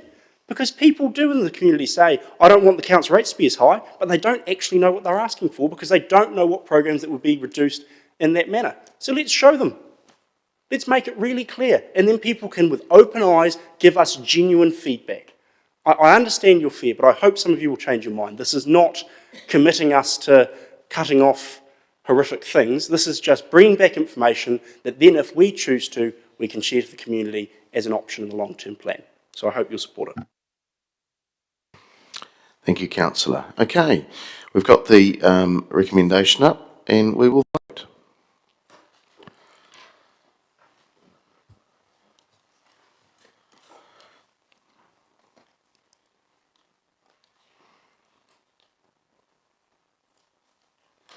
It has failed. 4 votes for and against. All right, we're through that part. We'll just do the substantive and then we'll have a cup of tea. All right, we've got the substantive, and if I could get that up, please.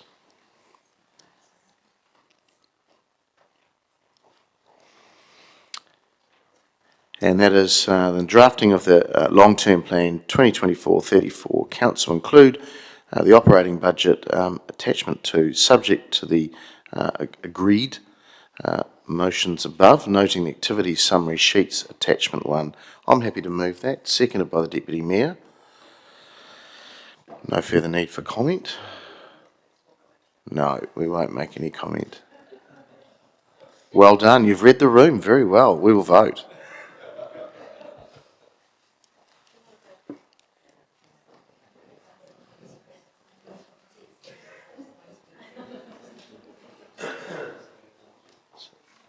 That has passed 12 votes for and 2 against. Okay, we're going to have a cup of tea. We're back in the chamber at Hapa. Thank you.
Kia ora tātou for the second time. Welcome back.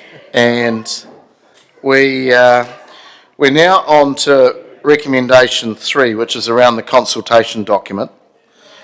And maybe I just come to you, David, and Liv, about some commentary on the CD.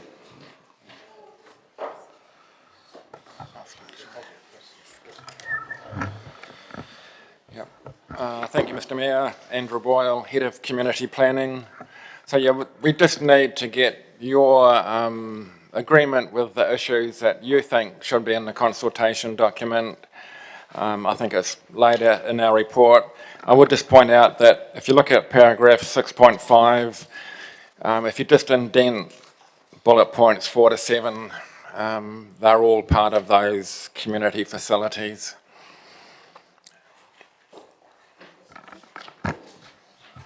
Okay, so we're talking about, obviously, the main focus on issues around rates review, earthquake-prone buildings, community facilities, and obviously the links to those particular facilities which we debated in the plan, Te Mautopotoa, Anzac Park, community hubs, libraries. So community facilities and community hubs and libraries, not one and the same, or are we talking two different things here? Yes, so with the earthquake-prone buildings, Te Mautopotoa, community hubs and libraries, civic and cultural precinct, we're going to group that into kind of like a community grouping. So all of these projects are about our community and our people, and so they will be together, whereas the rates review would obviously be in a separate bit. Okay. And then are we going to do anything about waters? We're spending 1.1 billion on waters. I would like to see that right at the top with our nature calls as well, that we continue that work. So we have a section, we have a challenges section, and the challenges that we've outlined in the draft that we're working on at the moment are interest rates, inflation, insurance, power costs, costs of living, climate change, our transport network growth, water, which includes nature calls and the drinking water standard changes. We've also, it's not a challenge, but we've acknowledged that the change in government also poses some potential down the line for things to change as well.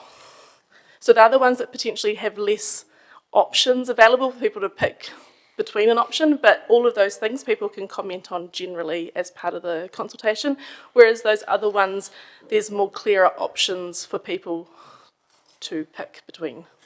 Okay, great, thank you. All right, number of questions. Councillor Bowen. Thanks, Mr. Mayor. And I think you've started mine off, because I was noting at 6.3 it says councils averagely have 4 number of issues, and we had 8 in 6.5, but you're suggesting we actually have 5, I think, is what you just said. I did just want to ask if earthquake-prone buildings is actually an issue by itself, or is that also capable of being wrapped up in community facilities, civic and cultural? Yes, so at the moment we've kept the earthquake-prone buildings and the civic and cultural precinct as 2 separate topics because there's 30 earthquake-prone buildings and not all of them are within the city centre, so they're going to follow each other in that mix. And then at 6.6, where you said significant issues with clear options, what's your plan for describing options? Is that going to come like with a price tag attached for the different options, such as we just debated in the last point? So we have, with every option, we need to explain the pros and cons essentially of the option and what the impact on the community is, as well as the financial impact for each option. And that will be part of what you'll bring back to us in February to be signed? Yes, yeah. Okay, thank you very much. Councillor Barrett. Thank you, Mr. Mayor. Thanks for the starter on this. Couple questions. One is around 6.5 and the reference. I guess the framing of these things is issues. When I look through that list of dot points, they don't all look like issues to me. Some of them look like initiatives. Some of them look like perhaps even opportunities, but yet they're issues. It's a legislative word. It's not a word that's going to be the way that we would describe it strongly in the CD. It's more like these are some things that we would like your really clear feedback on to help us guide some of our decision making. Great, thank you, that's helpful. Within that, can I ask what consideration was given to identifying growth as a, I guess more as an initiative? I don't see it as an issue, but, you know, it had pride of place as its own capital budget grouping with like $300 million against it. I'm trying to understand why something that's that substantive isn't within the initiatives kete, whereas some of these other ones are. So we have growth as one of our challenges, and running alongside the long-term plan is the future development strategy, which also has the options in it. And so in the CD, we will be explaining what our preferred option for the FDS is, which is what would have guided the budgets that are within the draft LTP. Does that? So, yeah, sorry. I was listening. So 6.7, you're saying that growth is, maybe I'm just not reading it carefully enough, but could you just point out to us where it is in there?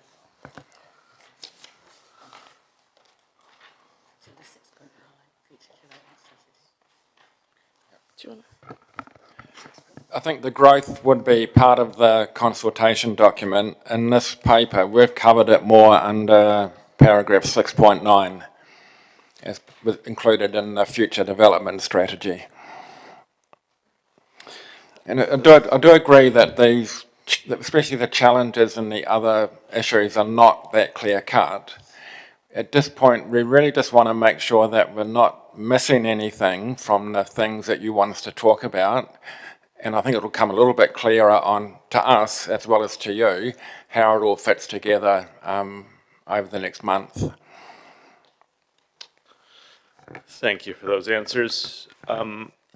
My standard question, will we have open questions? We will have a combination because we want to make sure you've got good data, so you've got some quantitative question answers and some qualitative ones as well. Great, thank you. And just finally checking through a couple decisions of council, we created, well, either $50 million of savings or a $50 million hole in water services infrastructure. And just want to check, does that, at what stage does that kind of become an issue, if we're going to use that word, or are we kind of comfortable with that level of cuts so we don't necessarily need community awareness that that particular area has gotten a bit of heavy treatment of recent times? Yeah, so the challenges section, to give you some context, I've got it at about 4.5 pages at the moment. Water is 2.5 pages of that. So I have indicated that we had originally planned on doing more work, and with all of the conversations that you've had over the past few weeks, that we have pulled that in.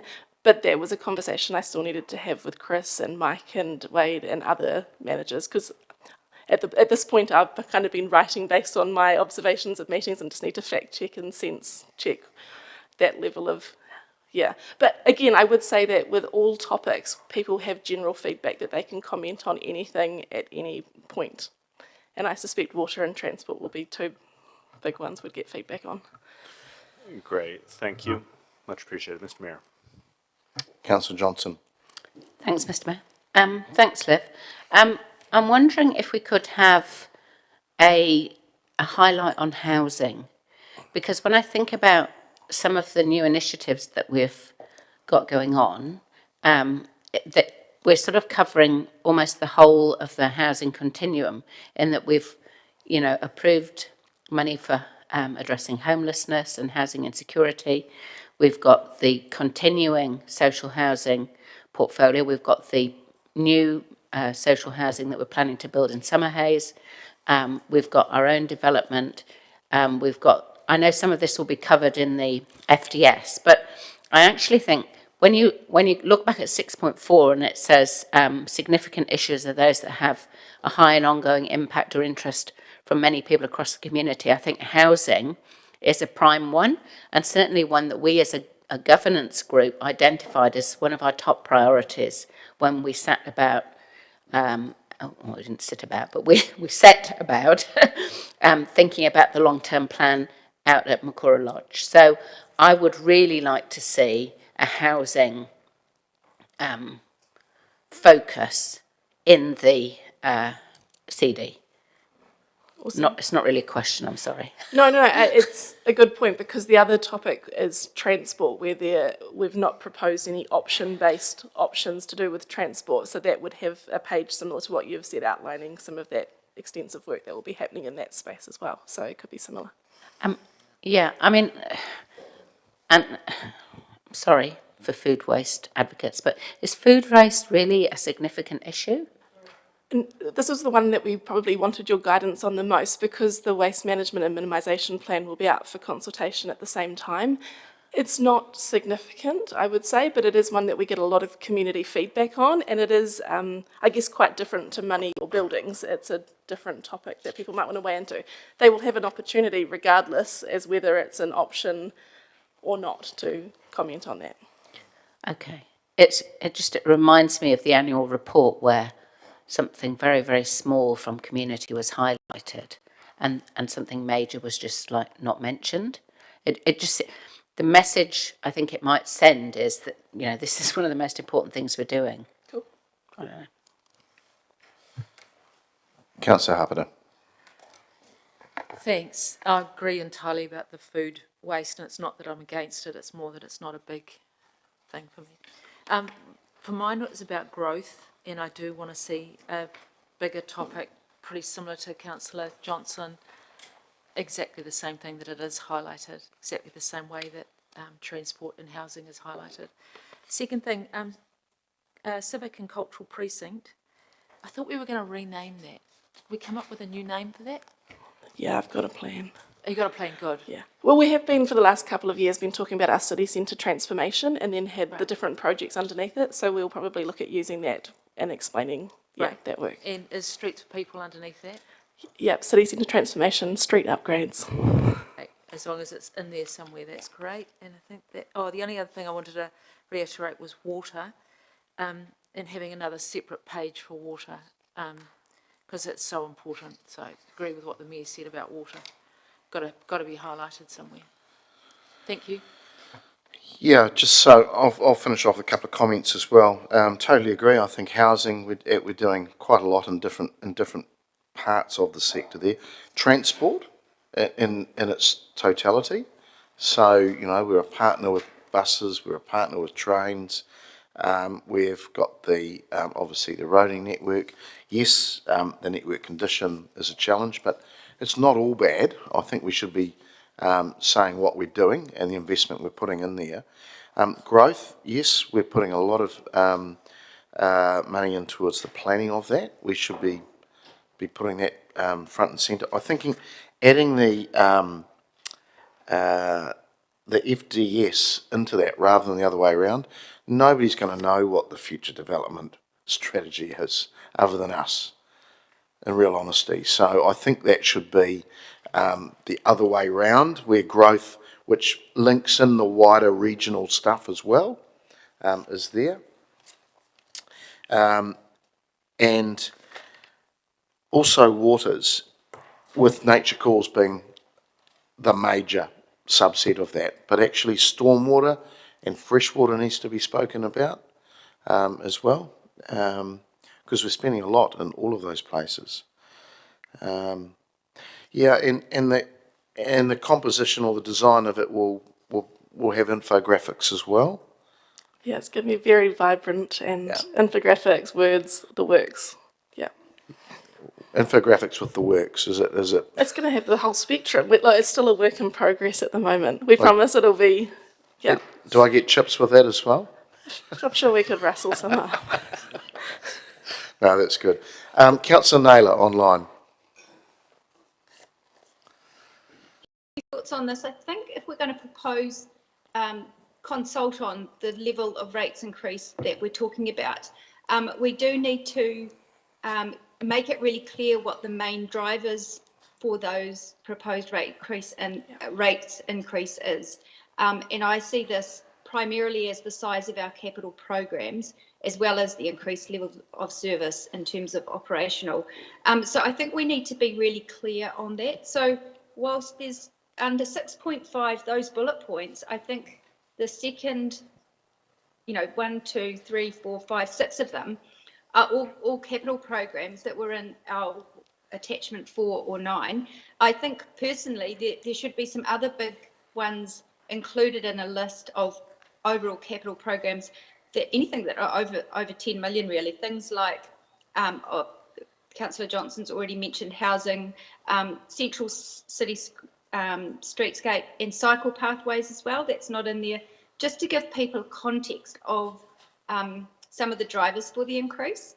And I think the other one that I think in terms of operationally, given there is perhaps a little bit of a not a clear mandate from council for the current level of service for international travel, I think it would be good if we asked our community for some feedback around that as well.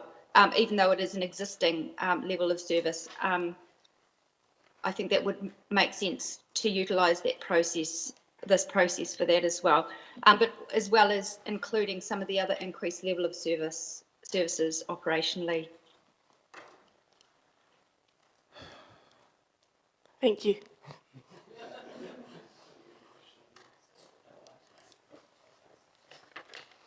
All right, does anybody else want to comment? So you got the wish list there. Good luck.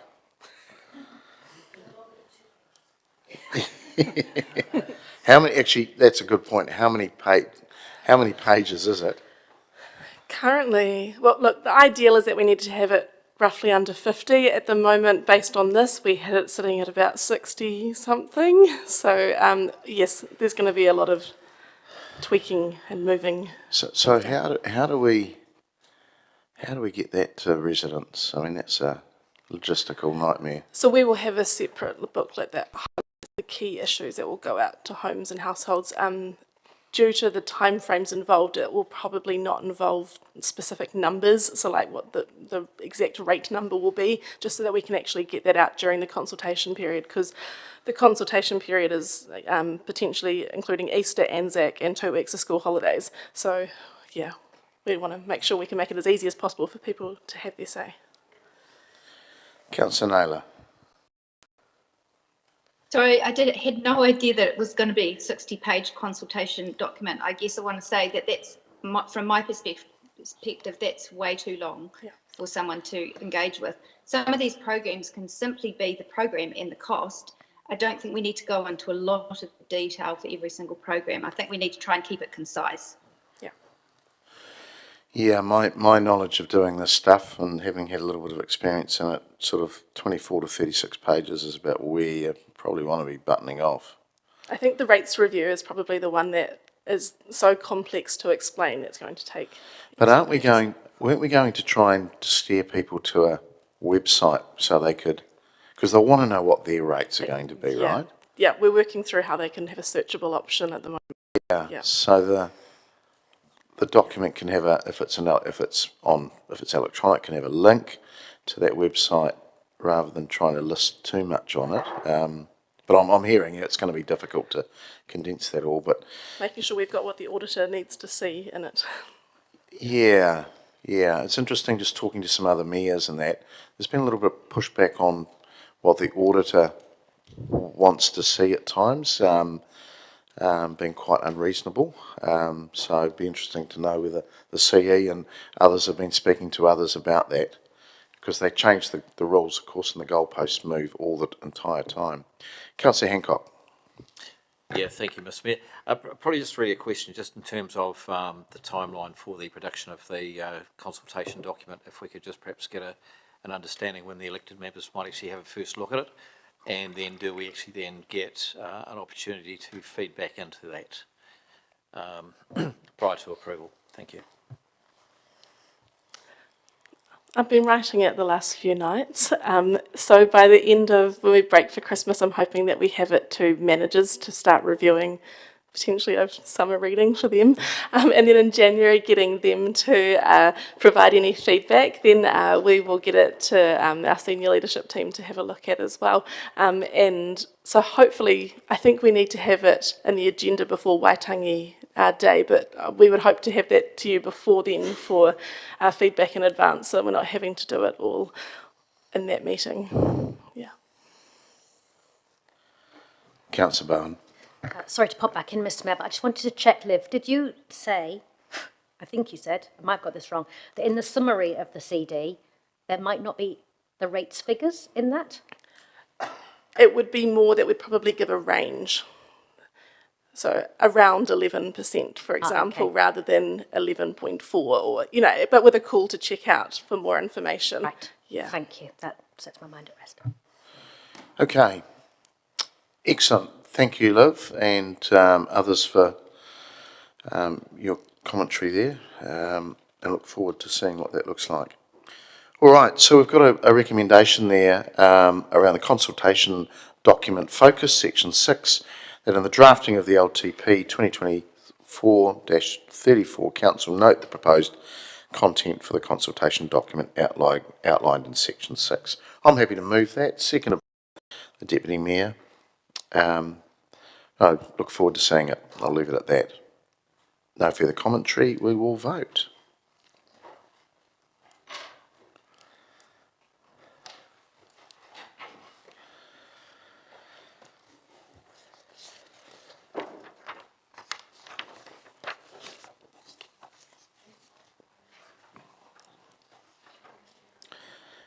Passed 13 votes for, none against. All right. Also, just our final one before we close our meeting for the year is the operating revenue assumptions. That Council note the budget revenue assumptions and that draft fees and charges and contributions policies will be set by Council in February 2024 for consultation as part of the 2024-34 LTP. I'm happy to move that, seconded by the Deputy Mayor. We've gone through this quite a bit in our debates over the last couple of meeting days, so are there any further comments on this? Councillor Naylor. Mr Mayor, I just want to indicate that I think this is an area that we need to look really seriously at. Given the majority support for what is a very, very large program and significant rates increases, I think we need to look at some reasonable ways to offset that. And I think we probably do need quite a shift, a little bit more towards user charges. And so I would be really interested in quite a good look at options to significantly increase our fees and charges. Councillor Wood. Sorry, just a question, Mr Mayor, for clarity. Is this, I'm just trying to understand how this is different to what we did the other week where we confirmed the 11,777. Is this something separate? Or is this just reconfirming the same thing?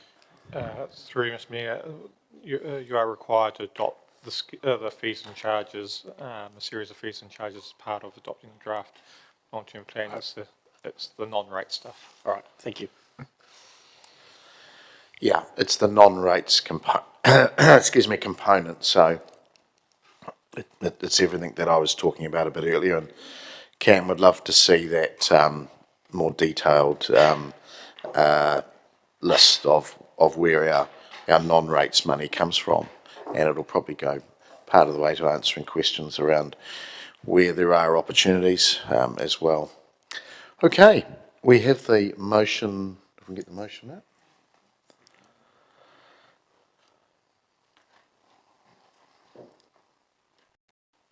We have the motion up in front of us around operating revenue assumptions, and we will vote, please.